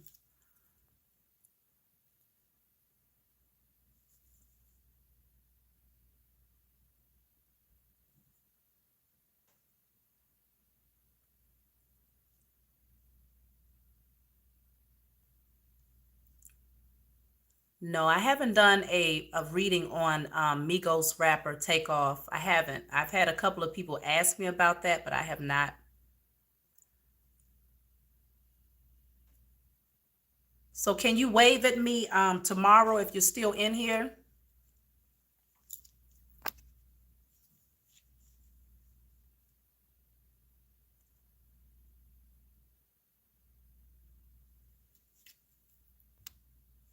I guess some of y'all say you about to go to sleep because I know it's getting late for y'all. Um, what is that? Karina? You can always email me, Karina, if you want to set up a private session. We can definitely dive deep. Yes, can you do a reading for Migos, or is that too messy? I don't know. I haven't been called to do it. Generally when I do things, I try to go with what I feel, what I'm being shown and guided to do versus just kind of haphazardly or just randomly doing it. I haven't really felt guided to do a reading for Migos. I honestly didn't even know who that was because I don't listen to the radio. I haven't listened to the radio in a really long time. Like I literally just listen to the same music all the time on YouTube, just something in rotation. So I didn't even know who the heck that was. I mean, no disrespect to him.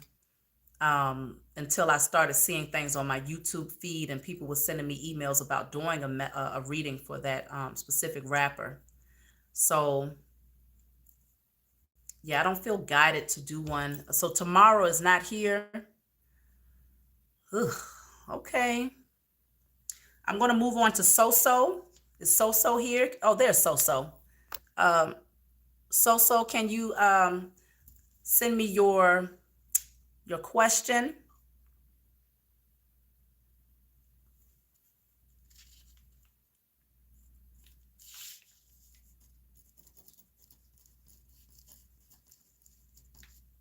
But yeah, again, I want to remind y'all again, my new channel that I made on Facebook, where we're going to be talking about love for the spiritual community. It's called Shavi Zane Spiritual Love Vibe. Go ahead and send me a friend's request or whatnot, and I would love to have y'all join because I got some things that I want to prepare for, moving into 2023 for those of you who are still single, so we can start connecting the divine masculine and feminines together, or at least vibing with each other for those of you who want a partner who is spiritually in alignment with you and that's not just floating around in karmic energy and you just kind of taking them in because it's like it ain't nobody out here that's spiritual, so I just got to go with the one that's just fine and that can offer me something material. Y'all are past that. So they could be fine and spiritual and secure and all of those things, but we don't want to omit the spiritual aspect of things. That's very important when you've done all of that work to heal. So if you want to join me there, send me a request. Shavi Zane Spiritual Love Vibe. So we're So yes. Did you put your question up? What's your question, So?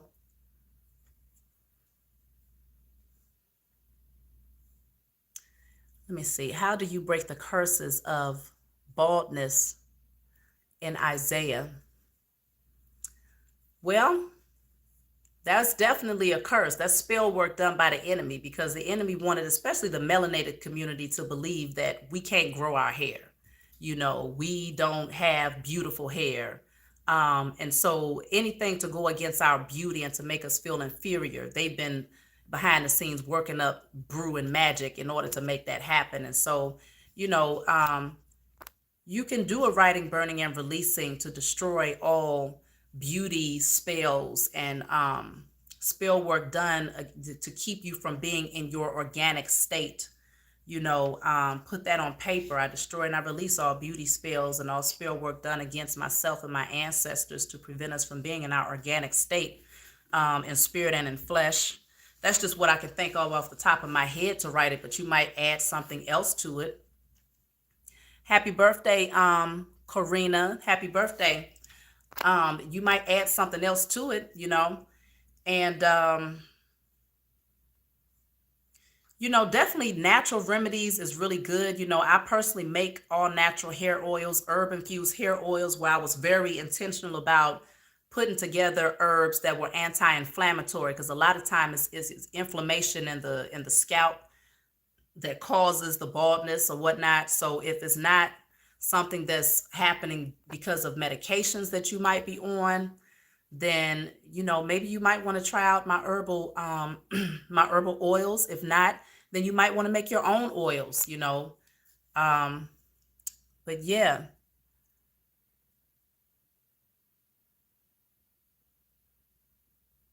Did so let me see. Oh, how can I handle that neg energy coming towards me trying to block my path? Neg. What? Oh, negative energy. Okay, I understand. How can I handle the negative energy coming towards me trying to block my path? So let's see. Let's see what comes out in the cards here.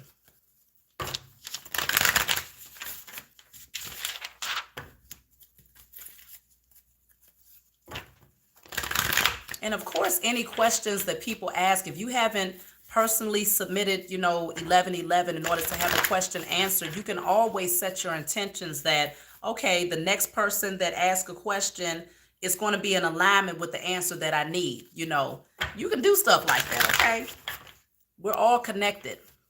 So let me see. How can you prevent the blockages of the negative, or how can you get rid of the negative energy? How can I handle that envious energy coming towards me, trying to block my path and purpose? Let's see. Look at that. It says positive movement forward. Positive movement forward. It's almost like the energy is saying, just keep moving forward. Maintain positivity. That's the best way to block negativity. I mean, it just makes sense, It's a very simple answer, but it's one that makes a whole lot of sense. You stay in positive energy and it will block off the negative energy. Let's see what else is coming out. Yeah, this video, it should stay on here. You have here spiritual union.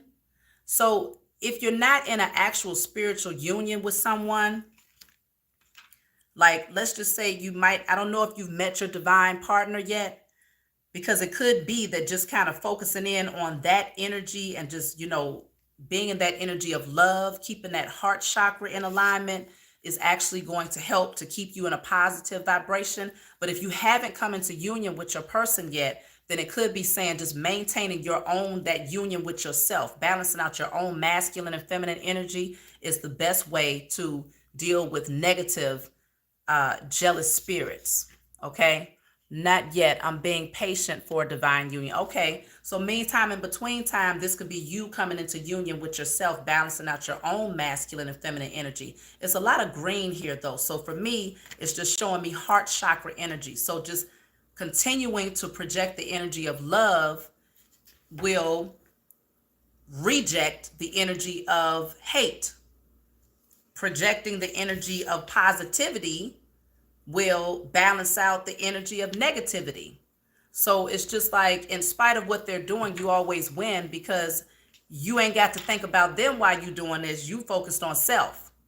Meanwhile, they sitting over there thinking about you, and you just projecting the right type of energy, keeping your vibrations high. And so it's nothing they can do about it. I do have partnerships and alliances. This could also be telling me that, be mindful of those people that you have connections with, that you have partnerships with, whether it be friendships, business partnerships or things of that nature. Be mindful of who you are collaborating with, and make the necessary cuts. If you still need to make any cuts, if your intuition is telling you, well, this person over here has an issue with me, and you just feel the evil eye that they're trying to give you, then it's like, yeah, release them. It's no need to hold on to them. Block their number. unless it's somebody that you just have to communicate with, like maybe the parent of your child or something like that.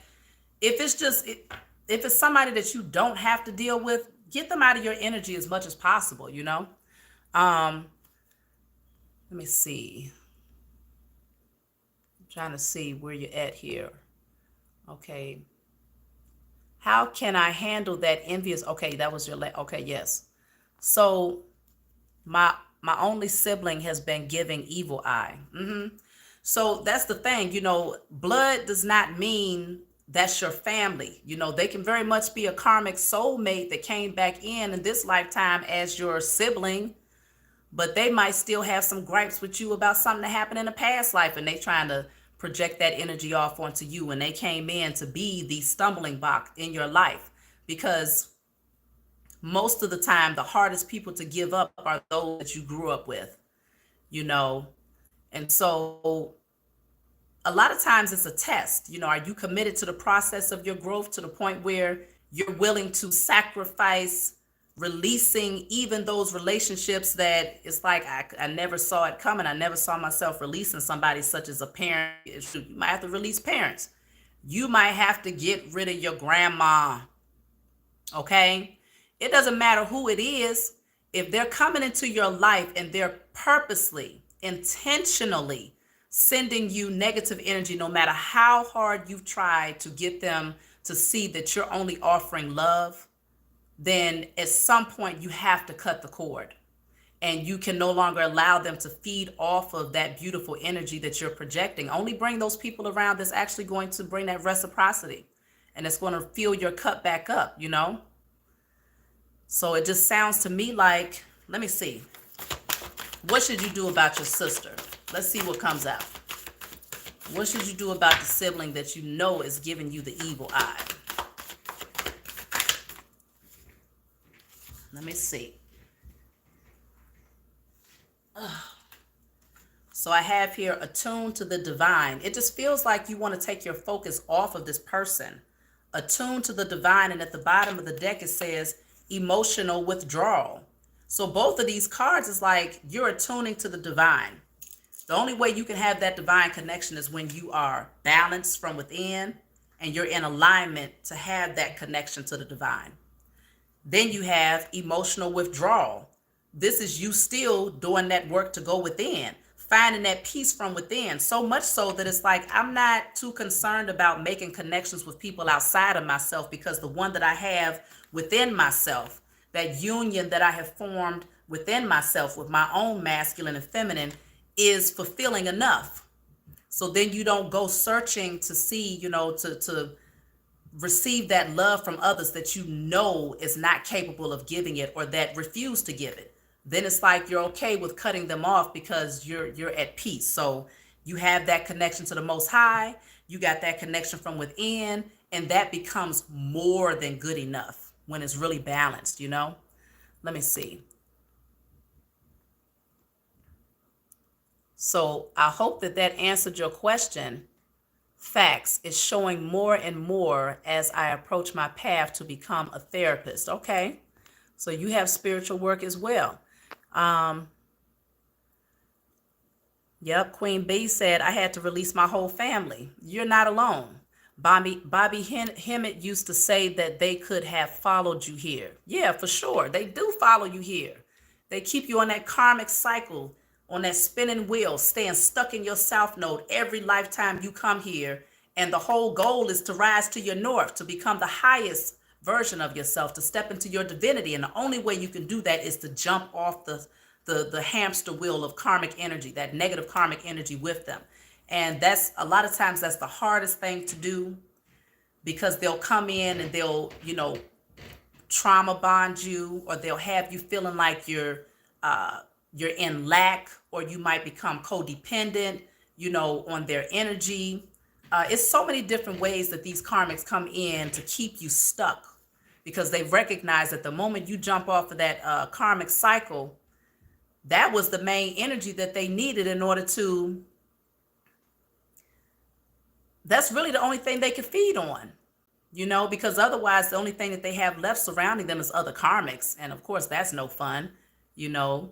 A narcissist can't have fun being around another narcissist. They need someone that's an empath, that's compassionate, that's empathetic, that's mothering and all these other things. That's who they feed off of. So you jump off of that karmic cycle and your life changes. Like I noticed my personal life, my life changed drastically when I began to cut off people that I never thought I would be able to cut off. When I began to make those types of sacrifices, doors begin to open, spiritual gifts begin to awaken, financial strife begin to fall away, and so it's like that's usually the key to walking through that door, is making sure that you ain't taking the wrong energy with you when you approach it. Because the door is not going to open if they standing right there next to you talking about, yeah, you going to take me with you? No, heck no. You need to go on over there and figure it out and go through your own door, because this one right here is only for me. You just got to come to that place and be okay with it. Doing the inner work helps to release those connections. I know I can discern those energies. Yeah, for sure. When you start to see them from your spiritual eyes, then you no longer regret releasing those connections, because then it's like, man, once you see it, you can't unsee it though. But it becomes so clear to you, and it's like you'll even recognize those who played a role in sacrifice. Okay, because as a chosen seed, all chosen seed are under the potential of sacrifice, whether it's a blood sacrifice or the sacrifice of your energy, the sacrifice of your energy or your spiritual gifts, or you receiving that harvest, your inheritance, because naturally it's the chosen seed that's going to receive the inheritance, whether you're inheriting the spiritual gifts that have been passed down through your ancestors, or the material inheritance, the inheritance of just many different things, the inheritance of peace, your divine partnerships, divine unions coming together. These are all things that's a part of your inheritance. And so who else is going to inherit that except for the chosen seed, the ones that break the generational curses, of course. And so naturally, you'll start to see that, wow, these karmic family members, they was willing to sacrifice me, so that just off the strength that they just didn't want you to have it because they knew they couldn't have it. So it gets real deep, y'all. But I've spoken about how they, the sacrifice of the karmics towards the chosen seed. Many of you have already tapped in. You know what I'm talking about. So let me see. I'm going to look into the next person. Gabby. I can't believe we've been on here for almost 2 hours. I tell you, this time goes by fast. I energetically blocked my mom, and she totally flipped on me the next day when I saw her. I was like, wow, never would have thought she was an enemy. We are so connected, Shavi. I was feeling that same way. Yes. Yep. We're all connected, especially the chosen seed. We're a part of one body. And so your experience might not look the exact same, but one thing that we can relate to is like certain shifts and changes that we had to go through. Many of us can relate to being the black sheep. And the black sheep looks differently for everybody, but we can relate to being either just different, or the black sheep where you got ostracized and you were shut off from the family and no one ever really accepted you and you always felt different. You can relate to having to go into hermit mode and having to, be in this energy of isolation. You can relate to always operating from an energy of integrity in spite of what others have done to you. These are things that most chosen seed can attest to. Let me see. I'm looking for Gabby. Gabby, can you wave for me?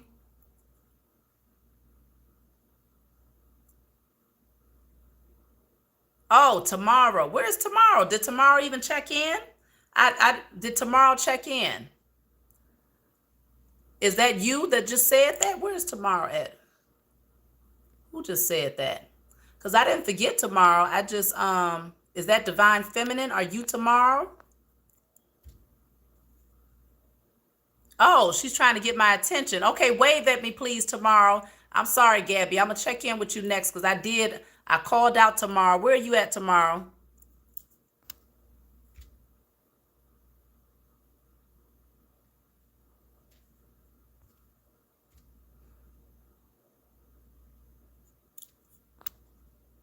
Oh, okay. Oh, okay. That's you with the pink hands. Okay. I hope so. Yes, that's you with the pink hands. All right. Wait, hold on, because Divine Feminine is waving too. Now, which one of y'all, it looks like we got with a real tomorrow, please stand up. Which one is it, Divine Feminine, or is it, I can't, Christina, the one, KNK. Okay, so Divine Feminine is tomorrow. Okay. Okay. All right, Divine Feminine. Can you send me your question? What's your question then? I apologize. I didn't know you was trying to get my attention. You know, sometimes I talk too much, y'all. Let me be quiet so I can get y'all's readings in. What's your question, Divine Feminine?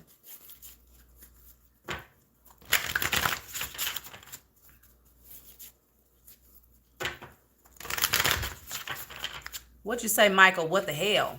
What? Why are you saying what the hell?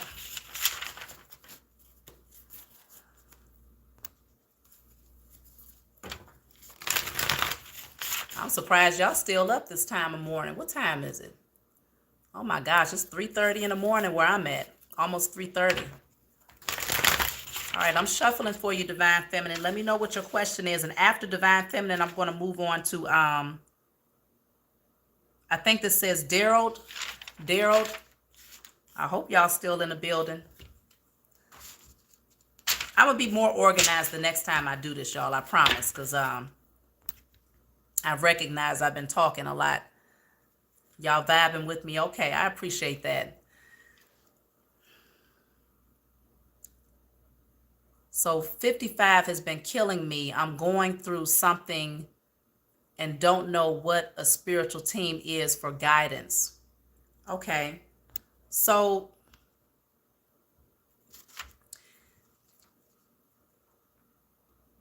in terms of your spiritual team, for me, I tell people it might look different for you. I personally like to call on my spiritual team of love and light. Even if you can't pinpoint, because some people will be like, well, who is it? Like, is it a man? Is it a woman? What's their name? I feel like that's when you're reading too deeply into it, where you have to put a identifier on it to that degree. For me, I'm looking for the energy of that spiritual guidance. So is it of love? Is it of light? And if it is of that, that's who I'm calling on. You know, first and foremost for me, my first guide is the Most High God, Mother and Father. But then I know that I have been surrounded with a spiritual team that also walks with me down my spiritual path. So I address them specifically. And so you can just say, you know, I'm opening up the lines of communication. It's almost like making a phone call. I'm opening up the lines of communication with my spiritual team of love and light. Show me how to become the best version of myself. Show me how to heal. Show me, you know, guide me down my path. Take me towards my destiny. You know, I'm trusting that you all will do this. And so anytime you're, you know, working with your altar, which like I said, everybody should have an altar up.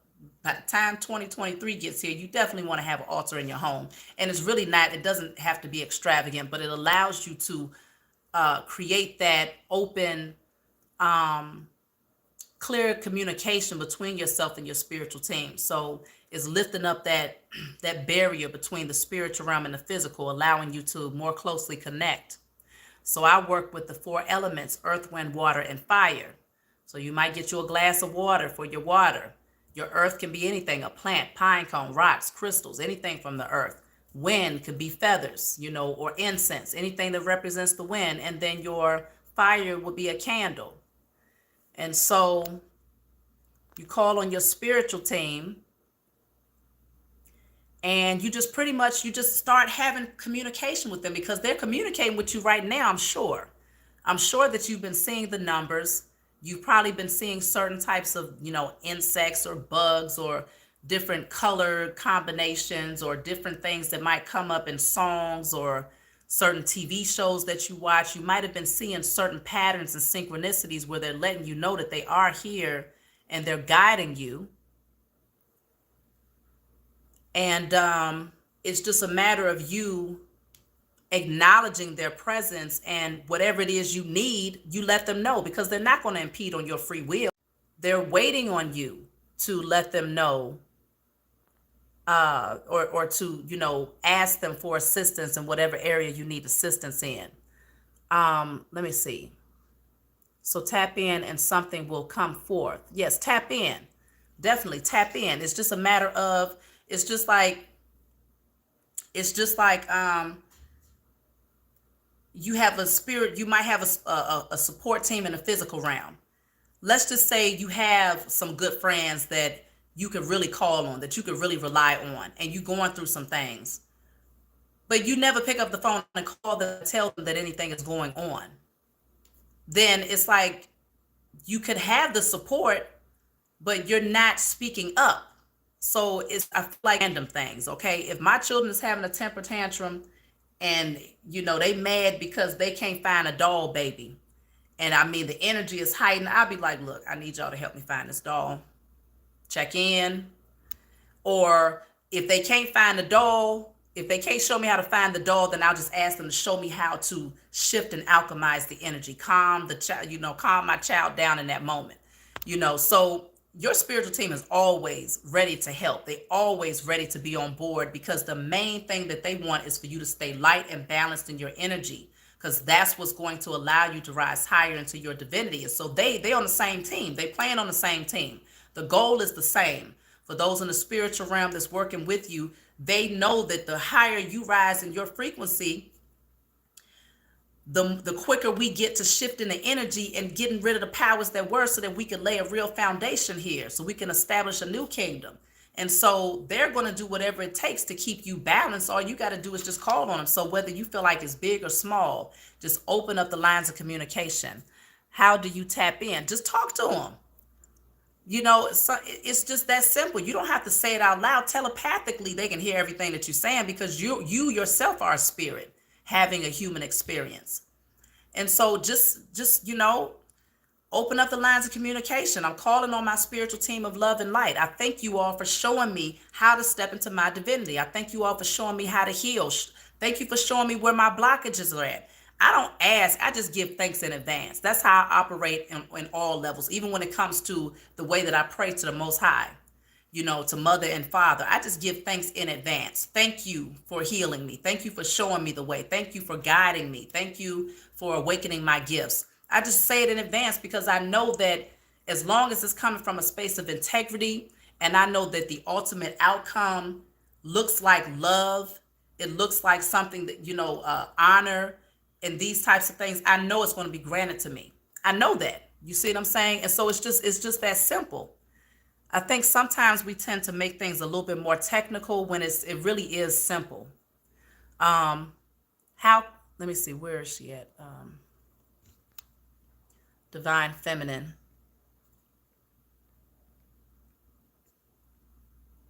Okay, so tap in. Yes, that's the last comment that I've seen from Divine Feminine here. Oh, thank you, Tomika. You're amazing too. I appreciate you. Thank you for being here and supporting me. I'd rather see a black cat than the birds. They are harassing me. I thought I was imagining it, but these crows at my windows following my car. I pray day and night. One thing that I noticed when I started to see a lot of blackbirds, the energy was always, during that time, the energy was heavier. And it was like, for me, it was the birds giving me a direct message, not the birds trying to come in to be used to bring a negative energy your way, because I don't think that's what it is. I think the birds are trying to communicate with you because they're messengers to tell you the energy is heavy, and it could be because there's something going on within you, or because there is a force outside of you that is trying to create that energy. And so it's just a reminder to offload, to release, to do what's necessary to balance out your energy. That's how you protect your energy, is by maintaining that peace from within, so that even if someone is doing spell work against you, it has nowhere to go. It just bounces right off of your auric field. And where's it going to go? It's going to boomerang right back to them. And then they're in trouble. You see what I'm saying? So the lighter you stay in your energy. So it really, the birds are just messengers to tell you is something going on from your energy personally, or where someone is trying to send that type of energy towards you. That's how I interpret it. So let me see. Divine Feminine, I'm going to see. Okay. So hopefully that answered your question. We got some spiritual folks in here. Wow. Yes, that's what I'm saying. That's why I want y'all to come and follow me to this new page that I made, because I just know we can get some divine unions coming together, especially when we start interacting with each other, specifically on the energy of dating and love and all of these beautiful things, you know. So that way we know that there's a counterpart out there that's in alignment with us. You know, you see eye to eye. We're doing the work spiritually, and we're looking for someone who is in that same energy. So let me see. I'm going to move on, y'all. So that was, wait a minute. That was tomorrow. Okay. That was tomorrow. Then I did So Gabby, are you in the building? That's who I was looking for. Gabby, if you're here, please wave so I can know that it's you. And if Gabby's not here, then I'll move on to Daryl. After Daryl, it's going to be Queen Neff. And then after Queen Neff, it's going to be Noelle. So, Gabby, are you here?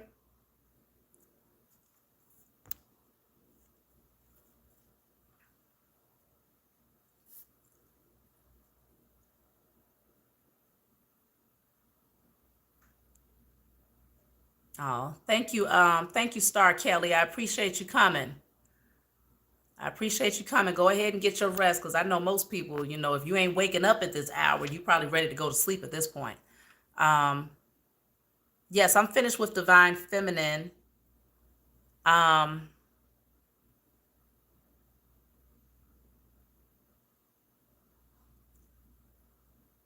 Yes, Shavi Zane Spiritual Love Vibe. That's my name on my other page. Thank you, Paige. For my Facebook page that I just made tonight. So I haven't put anything on there just yet, but I want for y'all to come and join me first. And then we're going to be coming together to, you know, do like a little, you know, get together for to vibe with each other, masculine and feminines, you know, coming together. How much are readings? Right now I'm doing a question for 1111. You can ask one question. You send it to my Cash App. I will catch up with you later for a private reading. Okay, Daryl. Oh, Daryl. So, okay, I'm sorry. You, okay, it's getting late for you for your question. Did you want to ask your question before you leave out, or did you just want to come and do a private reading? You can, I guess you can email me for that if that's the case.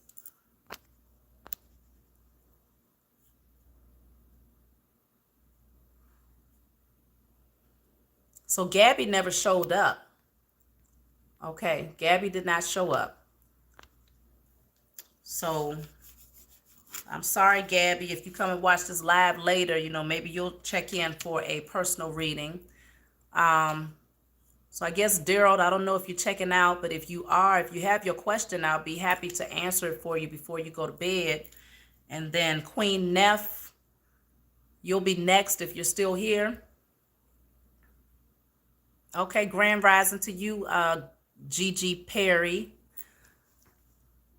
I see some of y'all are checking in now because you're waking up at 3 o'clock. Generally, if I would have gone to sleep. Thank you, Michael, for the super chat.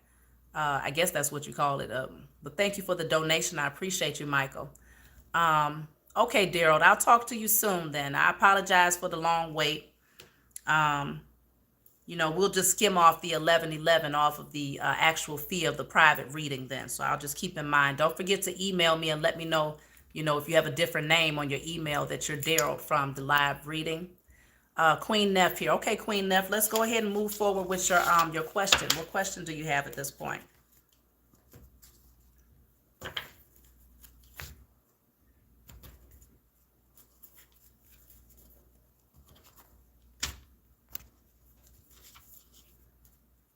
Grand Rising to you, coffee on deck. All right, you got your coffee. I never like coffee. Coffee tastes nasty to me. I've never been a coffee drinker. Let's see. Yes, 4:30 where you're at. I just like a random reading if possible. Wait a minute, who was that? That wasn't who was that? I'm looking for Queen Neff. Is that you that just said that? Yeah, oh no, because your name is Keandra. That's who I'm looking for. Y'all trying to trick me up in here. Let me see. You like hot tea, Brianna? Yeah, I'm a tea person. I drink. Actually, I've always been a hot chocolate person. I drink some hot chocolate all day. I love me some hot chocolate. But coffee, I've never really been into it. Yes, you can email me for a private reading. This is more so if you have a question, then you could cash app 1111, and then I will answer one question. I'm looking for, okay, Queen Neff, did you ask your question yet?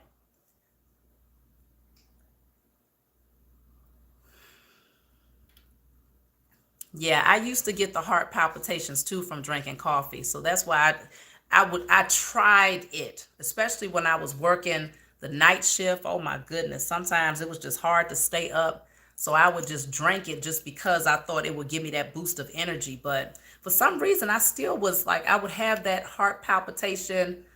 Then I would still kind of, you know, plummet downward either way. So it still kept me tired. I know I haven't had hot chocolate in forever either, you know, so I need to get me some, especially now that it's wintertime. A cup of hot chocolate, my children would love that. Make it with some almond milk or something. Mm-hmm. Or some oat milk. Let me see. Did she ask the question yet? Keandra, Queen Neff?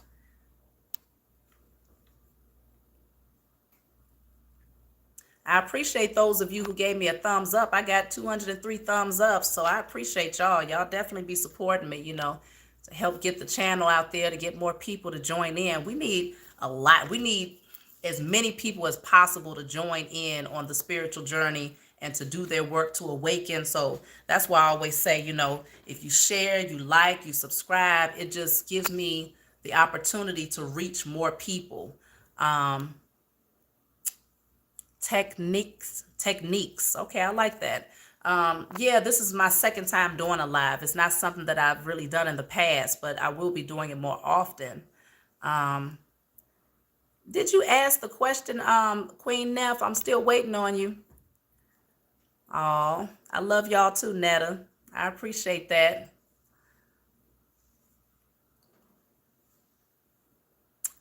Wait a minute. Who is that saying they're going to ask a question? Who is that? I'm looking for Queen Neff to ask her. Wait a minute. Did she? Hold on.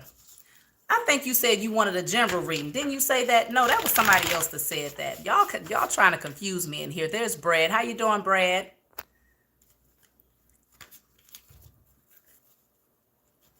Oh, she did ask for the random reading. I thought that was somebody else. I apologize. Okay.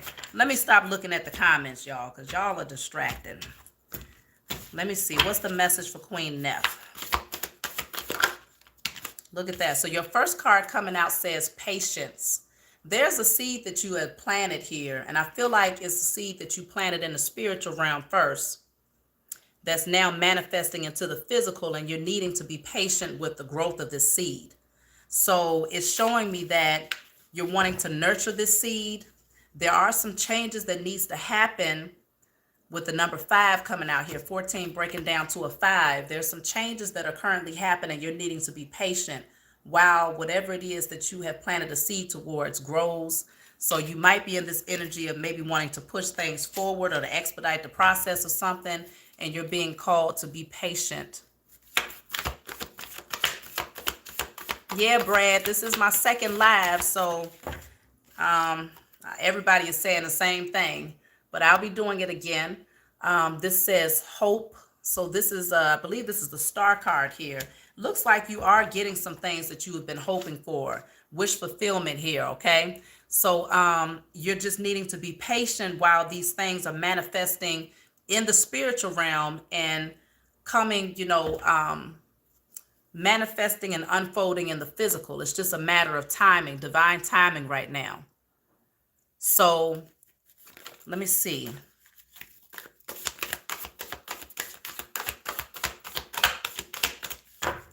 This could be dealing with your abundance if you've been working on something with the number 17 for the star card. I'm picking up the number 8, breaking that down to the number 8. So if this is dealing with your abundance, maybe you're planting a seed towards something and you're waiting for the harvest of that, it is coming in.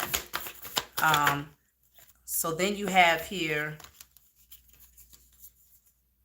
know you are loved. You have wisdom. And then you have here third eye chakra. So listen to your intuition. I feel like, another thing, I don't know if you are working on awakening your spiritual gifts here, but it looks like whatever seeds you've been planning towards doing that, your spiritual gifts are definitely being awakened. That wisdom from within you is being awakened to where you're coming into remembrance of all of that wisdom that you have accumulated, lifetime after lifetime, as well as your Akashic records and the, I'm going to write you down, Jasmine, and your DNA activation. It just feels like now you're coming into remembrance of all of this wisdom. And so if that's something that you have been working towards, I do see that as well.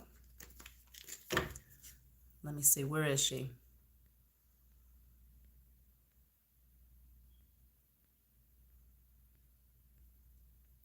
I'm so bad at remembering names, y'all. I know that I'm talking to Queen Neff, but I forgot what name, what channel, what is her name on this channel? Which one is, y'all help me out here. Where you at, Queen Neff?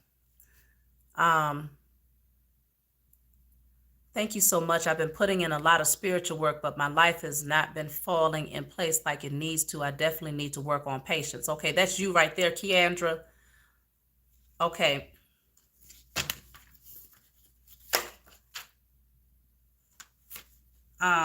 Okay. Look at this though. Intuition has come in right behind that. So I told you your spiritual gifts are definitely awakening. You have a strong gift to be able to do a lot of spiritual work where you use your intuition in order to tap in. You possess a lot of wisdom here.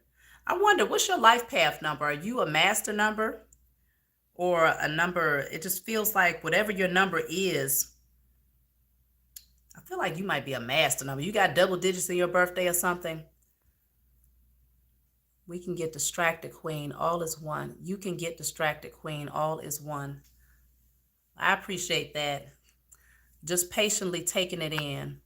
Okay. Oh, see, you a number 7. I knew it. Okay, so a number 7. Number 7 is definitely a spiritual life path number because that's my number. That's my number. My life path is the number 7. And so you have a strong gift of being able to use your intuition. You could very well do what I'm doing right now and do it very well. Okay. So I don't know if you've been waiting on your spiritual gifts to or to be able to come into alignment with your spiritual gifts, but they are awakening. It's just a matter of being patient with the process here. Maybe there's still a little bit of work that needs to be done. You're also a number 7. Okay, prolific. Maybe there's still a little bit more work that needs to be done in the meantime before these gifts can fully be awakened here. But I definitely do see that you have a strong spiritual gift here. You also have moving on. So it is this energy of walking away from an energy that might have been dark, lifeless here, and moving towards the light where there is life, okay? And the energy is a lot, it's just lighter and the vibration is higher. And there's room for growth where there is light. There's room for growth there. So I do feel like that's what you're moving towards, moving on from something from the past. So it could be that your spiritual gifts have not fully awakened yet because there's still something that you need to walk away from. Person, place, thing, thought process, belief pattern, something like that. Okay, I see we got a few number 7s in the building. All right. So is that something that you have been working on, Queen Neff? Have you been working on Awakening your spiritual gifts. Is that what you're patiently waiting on to find out what your purpose is? Is that what I'm reading here?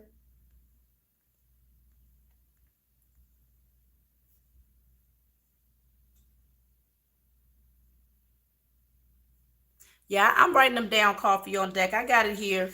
It's just, oh yeah, the names that's here is a little different from the names that came through my Cash App. So it can get a little bit confusing here. But we're working it out. I only have 2 other people here. Um,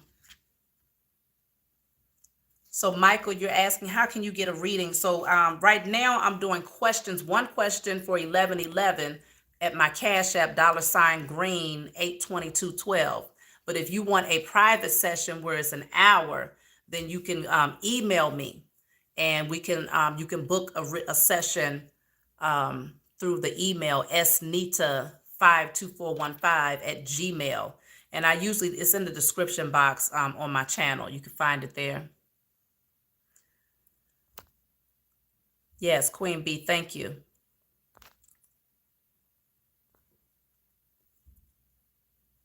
You're definitely a leader, Tamika. You're definitely a leader with the Life Path 1. You're here to guide and lead others. Let me see, I have been definitely working on gifts and just healing from different kinds of trauma. I can email you so I don't take up everyone's time. Okay, well, I hope that the message that did come through gave you some clarity. Patience is very important right now because, again, you've been working on healing the trauma and it is effective. I feel like this patient card is saying, be patient with the changes that's happening within you. Okay, you've planted the seeds and now it's just a matter of nurturing yourself in the growth process. So you've been doing the spiritual work, and because of that, your gifts are being awakened within you. So start really listening to your intuition. That's how you strengthen your intuitive muscles, I like to call it, by listening to it. Okay. So thank you. I look forward to hearing from you, Keandra, when you're ready, okay? So now, who is the next person? Noelle. Noelle, are you here?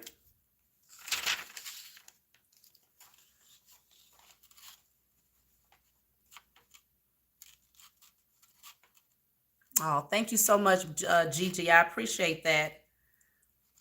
Noelle, if you're here, please wave. Oh, there's Noelle. Can you tell me if I'm on the right path with everything that I am currently doing? And can you pick up on any specific blockages that may be blocking clarity? Thank you. Thank you, Noelle. I appreciate you waving and putting a question in. I see that you are definitely about details and order, okay? Because that's something I've been working on. That has not been my strong point all of my life, order. I got to work on that, and I am working on it. I'm getting better. I am getting better. Please believe. But I appreciate you doing that so I didn't have to, ask or whatnot. What's your sign, Noelle? Let me see. So let's see. Noelle wants to know if what you're doing, are you on the right path, and to see about the blockages here.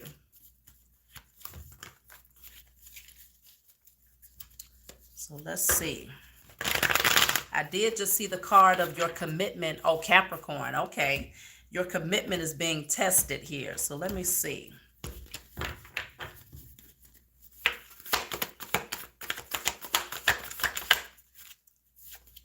Look at that. The card that came out for you, Noelle, is leadership. Leadership.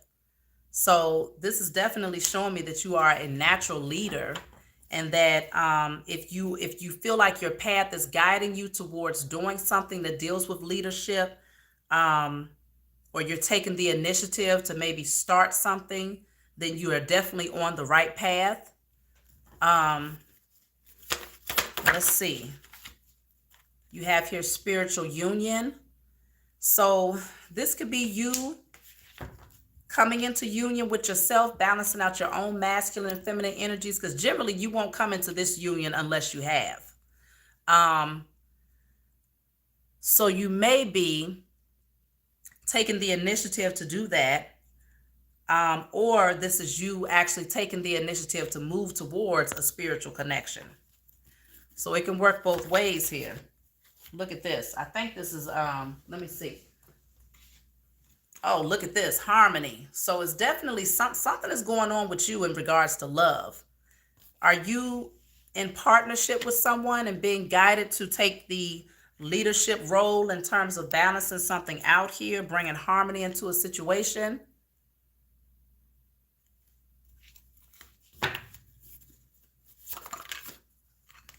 You have wisdom coming out here. So I feel like you possess a lot of wisdom, and this is why you're being given this leadership role. So listen to your intuitive wisdom when it comes to that. I feel like you are taking the right path, though. I definitely feel like you're in alignment, because I don't see anything that's contrary to that at this point. I'm not sure. I have visions, but nothing materialized. Okay. Are you, okay, see, it says your dreams need a practical plan. So that's in alignment with what you just said. So you have visions, that would be dealing with the dreams, but you're needing a practical plan in order to bring it into the physical. So it feels like, yes, you step up, you take the leadership role. So you want to take, it's like stepping into that position of authority and taking the initiative to do something here, and using your wisdom to help guide you in order to do that, okay? Your dreams need a practical plan. So it's almost like you see the vision, you have the vision, but you haven't figured out how to create the blueprint in the physical, how to establish it in the physical. Okay, I have sea sparkle. You haven't figured out how to establish it in the physical. So this is where balancing out spirituality with practicality is very important. You've been doing the spiritual work, and now there's some initiative that you're needing to take in the physical. Use your wisdom to help you do that. Let me see, where are your blockages? Look at that at the bottom of the deck. Right when I'm saying that, it says, what do you need to release? So let's see, what do you need to release?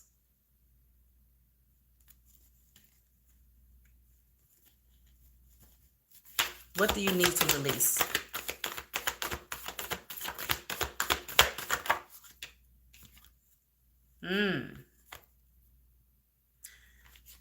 Do you have any fears of being seen in the spotlight?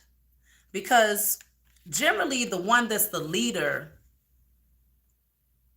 is at the front of the line. That's the one that you see first. Do you have any fears or lacking confidence in certain areas when it comes to taking on this type of role? How you doing, Black Gold? I'm glad you caught the live as well. Do you have any fears that you're aware of? Because I feel like whatever you're being guided to do is going to bring some reward and recognition. But again, that recognition, yes, because I have been torn down so many times. So this is what you need to release when you say, what blockages do I need to clear out? Because it feels like whatever your purpose is dealing with you being a leader, taking on a leadership role and bringing your wisdom to others. That's interesting. I just heard you might even be good as a relationship therapist or something like that. I don't know if that's something that you've thought about. But either way, whatever this position is going to put you in the limelight where people are going to notice you. And so if that's a fear that you have of being recognized by others, then what do you need to release? What you're needing to release is any fears. So you might say, I destroy and I release all fear of taking on the leadership role, all fear of being front and center, or noticed by others, or being in the public eye, because it could be that your position is calling for you to be in the public eye, because this is like the Six of Wands type of energy. So you want to consider that Clear that energy out, because maybe that's why, because you do have suffering and silence here. This suffering and silence card can indicate that you have a blocked throat chakra. So if your leadership position requires for you to communicate with many people, then it's showing me that you're needing to do some work on clearing your throat chakra. What I can recommend is that you do a writing, burning, and releasing. I destroy and I release all blockages to my throat chakra, all fear of openly expressing my truth. You might even add releasing all fear of judgment by others, because a lot of times people don't speak outwardly in front of the public because they fear being judged. So you can add that in there. Then you might get you a blue candle representing the throat chakra and write on there, I openly, courageously, and unapologetically speak my truth in spirit and in flesh. And let that candle burn through, and call on your spiritual team both times to help you to clear out the energy that you don't want and to create the energy that you do. And that will help you to become more prepared for whatever this assignment, this leadership position is, okay? So I'm going to move on to the next person. I hope that helped you. And anybody else that might be in that position, you know, it's not just for whoever is seeking out these readings. If anything resonates with you, I hope that you take it with you and use it to elevate. So let me see. So now, Noelle.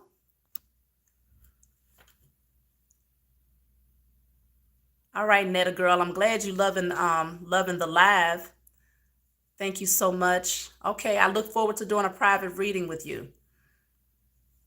Full hermit mode. That's a good place to be in.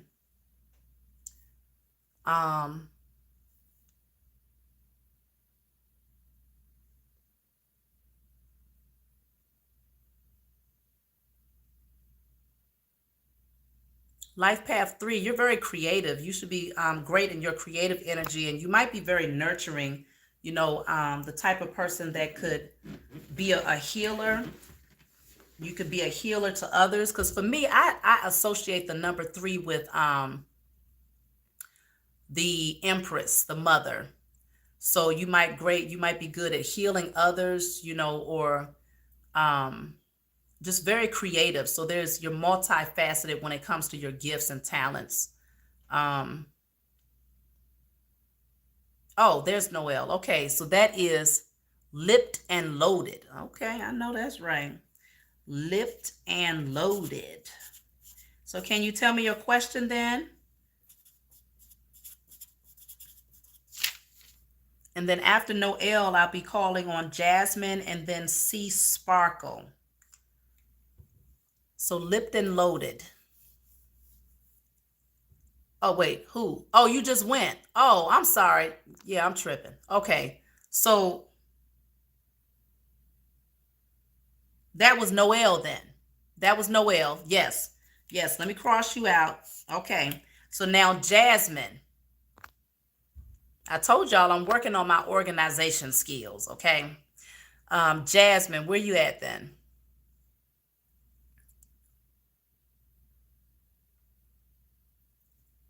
Yes, that's true, Deborah. All who are chosen are always in hermit mode. It's very true. It can be a very comfortable place, that hermit mode. I tell you, it can get real cozy up in that hermit mode. But eventually, you know, when the healing is done and the transformation is done, that's when you're being called to step into your role, whatever that looks like for you. So especially when you have a leadership role like Noelle, then you come out of hermit mode and you're being called to be seen, you know.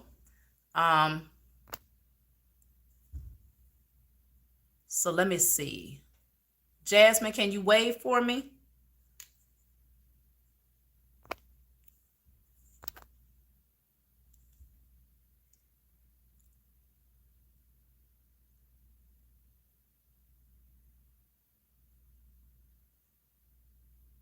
All right, Brad, you take care. 6 o'clock, yes, you definitely got to get you some rest. I'm definitely going to sleep after this.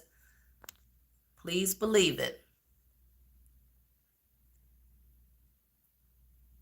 Okay, Jasmine, there you are. What should I focus on for the month of December before I move to, I guess that's Colorado?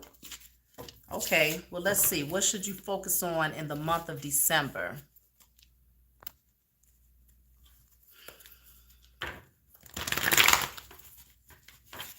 That's Gigi Perry, okay? And then after you, I'm going to be calling on C Sparkle. What should you focus on?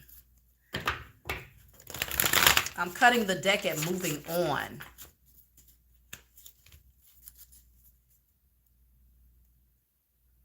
Yes, Jasmine. Yes, I got you down here. Yes.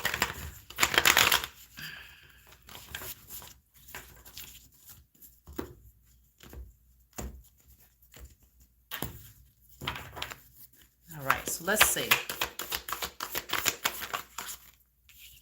So your solar plexus, you want to focus on your courage, your confidence, your personal power, you know, really stepping into your strength here. Work on your solar plexus. So yellow candle, write on it with a permanent marker. I am powerful. I am strong. I am courageous. I am confident. All of those I am affirmations that's in alignment with you, you know, being in your power. So work on your solar plexus right now because you're going to need to be courageous for something here. Then you have here, look at that. So you got leadership coming out for you too. So you might be called to take the initiative to do something. And that's why you're needing to step into your power in order to do it. And then you have enlightenment here. So I feel like you wanting to also focus in on things that's going to be edifying to your soul, to your spirit, you know. Enlightening information. I'm trying to turn the comments back on. I don't know why am I still here? I guess so, yeah. Oh, there they are. Okay.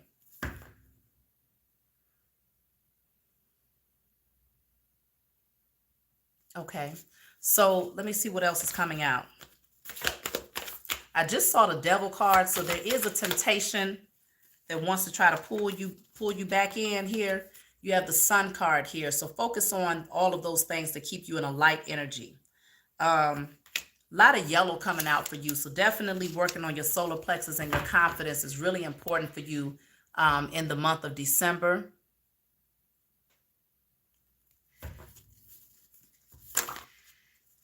You also have step out of your comfort zone. So I don't know if moving to Colorado is taking you out of your comfort zone.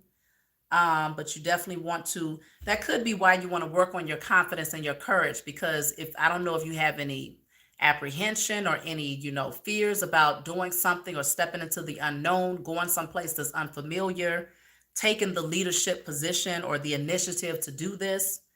But I do see that you're wanting to, you know, definitely step into that North Node energy, being comfortable with rising higher and seeing more.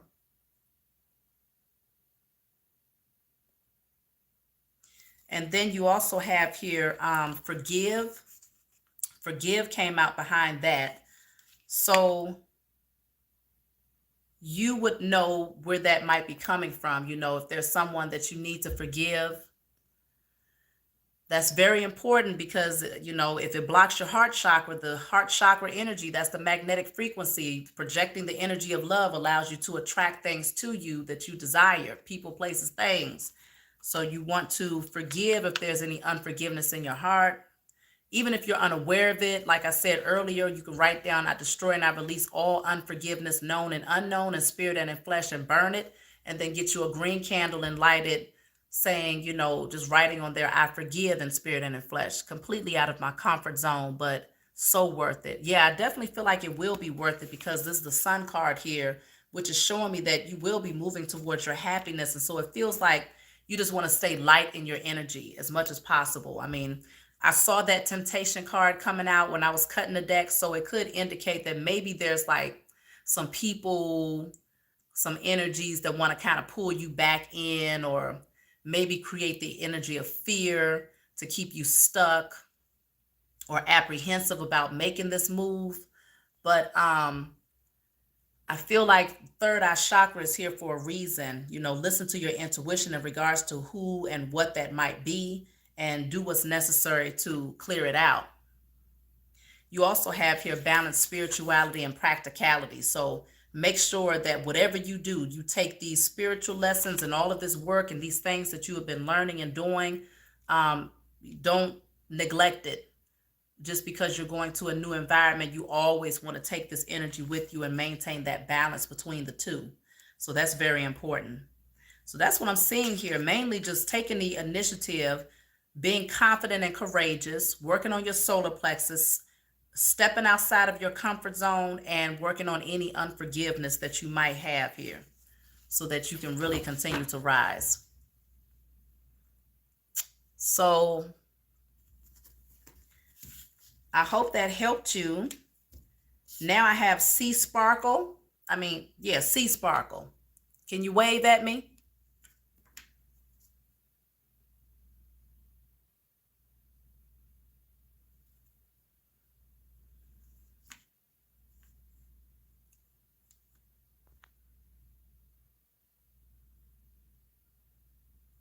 I will meditate on forgiveness, unaware of what that can be at the moment. Yeah, a lot of times we are unaware. It's like, dang, I thought I forgave everybody. Sometimes it's not always a person outside of yourself. Sometimes you might need to just forgive yourself. You see what I'm saying? So you can do one where it's like, I destroy and I release all unforgiveness that I have towards myself, known and unknown. Because it's not always somebody outside of yourself. It could just be maybe some things that you might be in regret about, or that you wish you could have done differently, or where so it'll show up. Whatever it is, it will show up. No, my private readings are always private. I used to work as a nurse, so I maintain the HIPAA rule when it comes to spiritual readings. I don't put people's stuff out there. If you want to record your reading, then I understand what you're saying. Well, even live, no, I would never do a private reading live unless a person asked me during a live to do a specific question on their behalf. But no, I don't record them. We talk over the phone, and that's how I do your reading, and that's between me and you. Okay, so you say you're actively, okay, I'm sorry. Now this is Sea Sparkle. It says, Sister Shavi, what do I need to maintain focus on? I'm moving to Africa, March 2023. Been on a spiritual journey since 2018, and now I feel confused, lost, just need a little clarity. Okay, so this is Descendant 9. Okay, well, let me look into this for you. That's going to be pretty exciting, especially if you've never lived in Africa. That's definitely taking a real big leap of faith to do something different.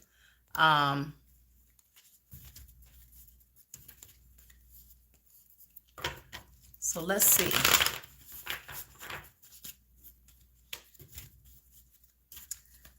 Descendant said she is moving to Africa. You're feeling confused,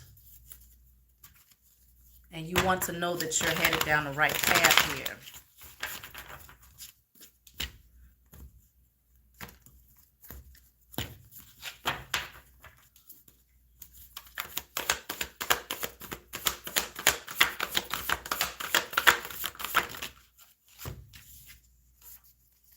Look at this. Look at this. This is a very clear message for you. So it's saying here, push through any insecurity. Whatever insecurities you're having right now, push through any insecurity. And then you have here, going forward. So in other words, it's saying, whatever apprehension you are feeling right now is all based on some form of insecurity. So you're wanting to clear out whatever that is. I destroy and I release all insecurity surrounding my move to Africa, or all insecurities known and unknown in spirit and in flesh, and burn that. And then you can light you a candle where you're saying, I'm moving forward confidently and courageously, and I'm walking through those doors that are divinely open for me in spirit and in flesh. Because it looks like it's just some form of insecurity that might be kind of having you wavering in your mind about this decision. I don't know if this is insecurities that's being influenced by others' opinions about your move, or if this is you just having insecurities about, well, am I going to be able to thrive there? Am I going to be able to maintain my security? What could these insecurities be? Are you aware of these insecurities? Let me clarify what this means. Push through any insecurity. So the card that came out is balance. I feel like this is that energy because you notice here, you have all of the elements present, okay? And so, yeah, I think this is the magician card, actually. It's like maybe the insecurities deal with, do you have what it takes to create what you want out in Africa? Okay? Maybe that's what it is.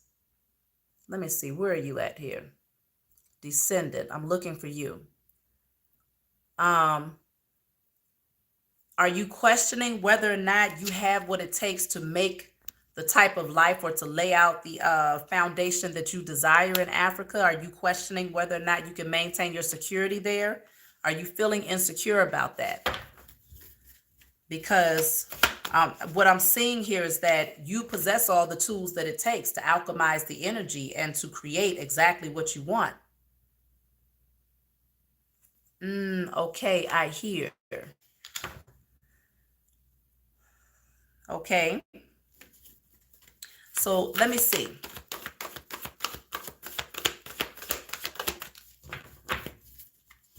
I'm pulling cards for those people who have sent the 1111 to my Cash App. I'm confident in my move, but the security. Okay, so the security in terms of the financial security then, whether or not you'll be able to maintain out there, because it's something that you're feeling insecure about. And so, okay, it's dealing with your security. So you're confident about making this move. You're confident that you have made the right decision to make this move, but your insecurity lies in not being 100% certain about your security in terms of financially. My children's father is not coming. Okay. So he doesn't want to go. So then if you found financial security by having him around, then that could mean that you want to work on codependency. You might do a burning and releasing. I destroy and I release all codependencies on others and all lack mentality in spirit and in flesh, and burn that. And you might light you a red candle, because I'm picking up root chakra energy. Working on your root chakra is important right now. You might write on your red candle, I am infinitely abundant. Everything I need is readily available to me when I need it, in spirit and in flesh. Let that burn through. Call on your spiritual team. Let them know that these are the areas where you need help in, because they're they're aware of it, but they're not going to impede on your free will to help you with this. So you call on them, give thanks to them for helping you to clear this energy out, and just prepare for your move. So I hope that gave you the guidance that you need. That is for C Sparkle, Descendant 9. So now, that was the last person. I don't have anybody else here. Now, if you're asking for my Cash App. Who is that? Zay Speak Truth is $ green, like the color 82212. $ green 82212. I'm just going to pull a random card for those of you, because y'all been really just rocking with me. You just in here listening to these readings for others here. And like I told you, you can set your intentions that whatever I'm speaking on, if it resonates with your circumstances, you can definitely, receive the message and use it to shift your circumstances as well. Shavi, someone recently told me that I may have been cursed. Can you tell me what you see?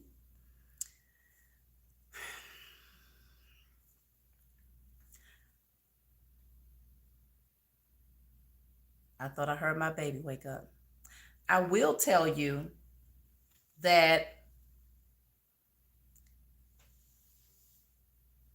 you don't want to take too much stock in what other people tell you, especially I've noticed a trend here, especially now that people are awakening. A lot of, you're welcome, Descendant.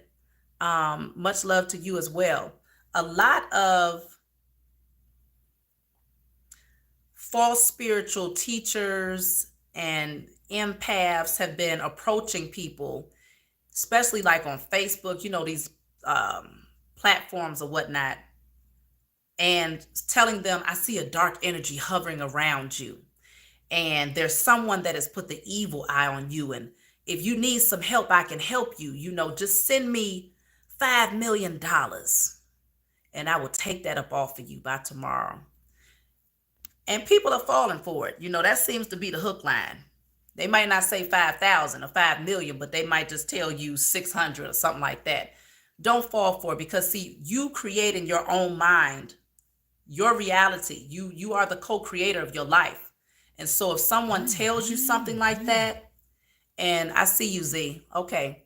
If someone, or Zay, I believe Zay, if someone tells you something like that and you believe it, then you help to create that energy. And so by the time they get done telling you all of these things, you're over there terrified and in fear, feeling like, okay, life is, everything is against you, and you creating all these things in your own mind because you anticipate that there's something that is working against you.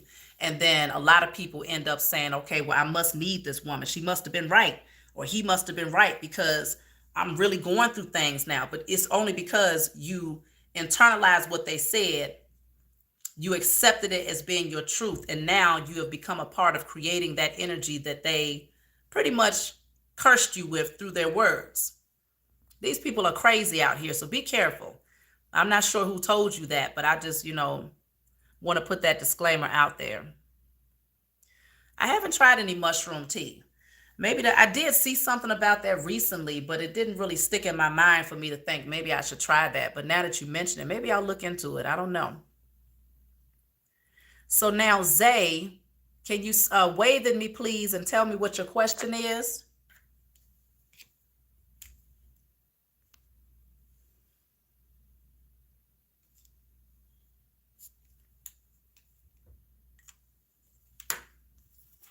Oh, that's what I was about to do.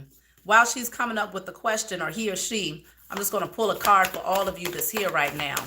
If you just think of something, anything random, I'll just pull a card and see what comes out. So I got 2 cards that came out. 3. I have be bold and make the first move. So you might be called to be bold and make the first move towards something. Take the initiative. Be bold, okay? So definitely step into your courage and your confidence to do something. Make the first move, whatever that is. Then you have potential. Something has a lot of potential. But I think it's going to take for you to realize the potential, whether it could be your own potential, recognizing the potential that you have in order to make the first move towards it and to create it. Then you have meditate and contemplate. So going within and finding the answer from within is really going to help you balance out your energy first before you make this first move, because there's something that has a lot of potential here and you're being called to take the initiative to move towards it. So now, Zay, are you still here?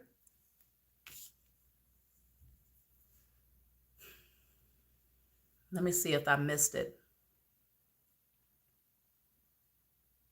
Yes, the scams are definitely real, Black Gold. Yes, internalizing their lies is the curse. That's exactly right, So Bell.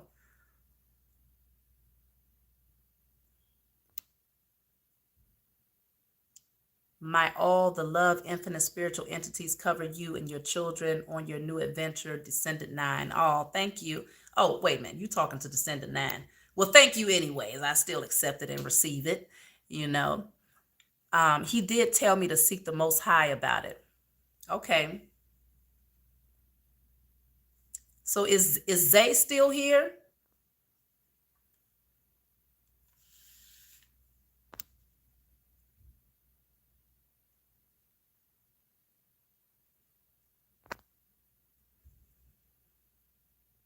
Okay, so you just need a card pulled because your energy has been off. All right. So when it's off, there's infinite possibilities on how to get it back on. Don't allow it to just stay that way. When you recognize that it don't feel right, do something about it. You might decide to go take you a salt bath. You might decide to listen to some 528 hertz frequencies. You might decide to work out. You might decide to fast. You might decide to dance. You might decide to listen to your affirmations. Whatever it is you need to do, do it in that moment. Don't just sit in it and accept it. You have the authority to alchemize and transmute. So let me just see what's coming out for you. I keep getting this spiritual union. And I feel like for many of you, this is really dealing with you coming into union with yourself. When your energy is off, it could be that either your masculine energy is off balance or your feminine energy is off balance. Something is not balanced between the two.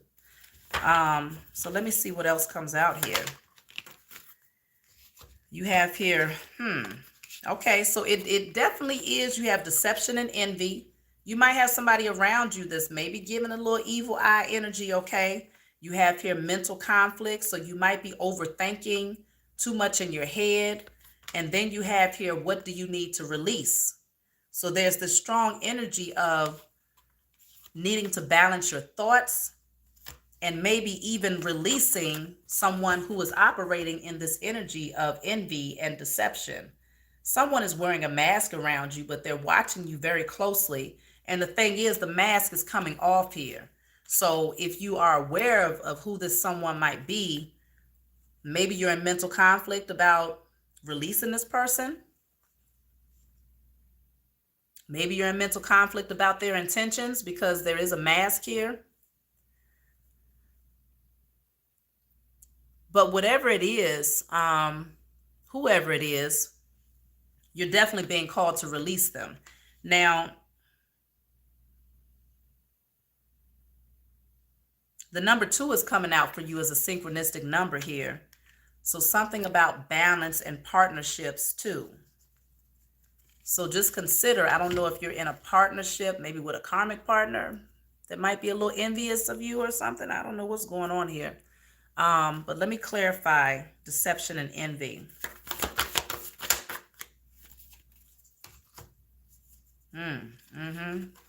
So whoever this is, they're not saying it.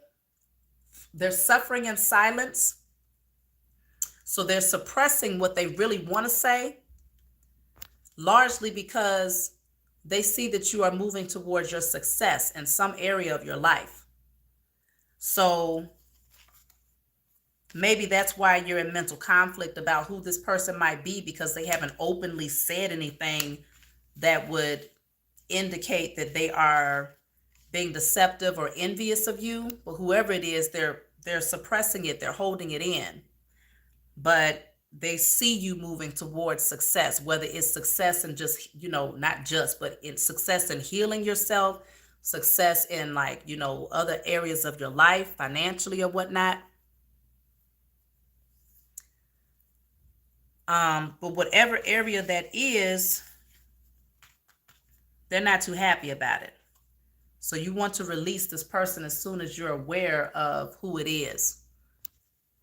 Maybe that's why your energy has been off, if you have this person in your space on a regular basis.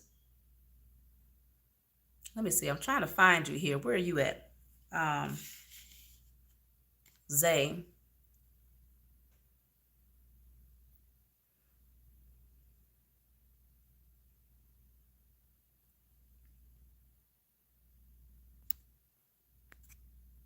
Is this resonating with you at all, Zay?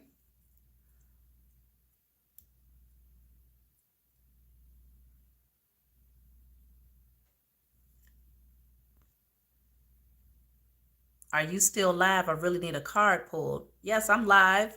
I'm right here.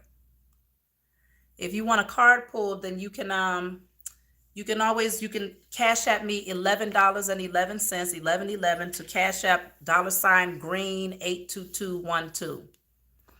Now we'll be closing out pretty soon, so I'd suggest if you want a card pulled, go ahead and send your Cash App through, because it's time to go to sleep, y'all.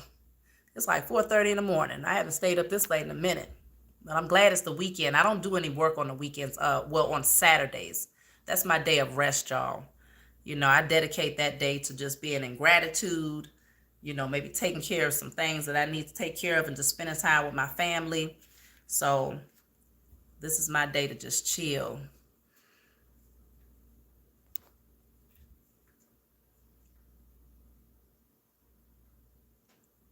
Okay, so Zay, I hope that helped you to get some clarity here. that energy that you're feeling, it is someone around that's kind of hovering in a negative energy that might be projecting it off towards you. And so listen to your intuition about that, because the mask is coming off and you will clearly see who that person is. Just do what's necessary to balance out your own energy, and you'll be fine.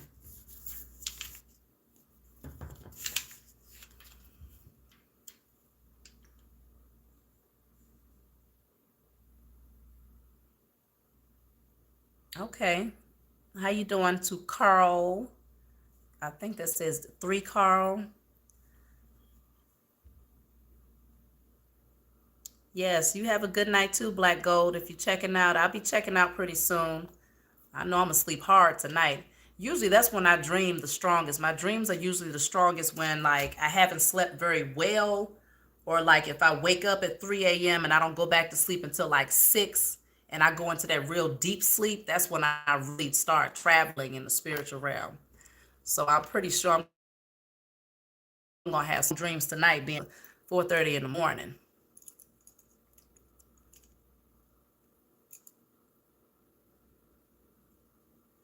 Okay.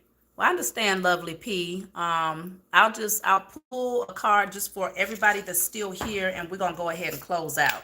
So whatever question you have, just think about it, and hopefully what the card that comes through will bring you some clarity, because this is just as, you know, and just remember, prior to me doing these questions, I actually did a live reading for everybody that was here. So you might want to rewind after I close out here and see if that message resonates with what it is that you want to know. So I love you all, and I definitely appreciate everybody that has checked in and stuck it out with me, and definitely those of you who pressed the like button and left the beautiful comments and was encouraging one another with your spiritual wisdom and gifts as well.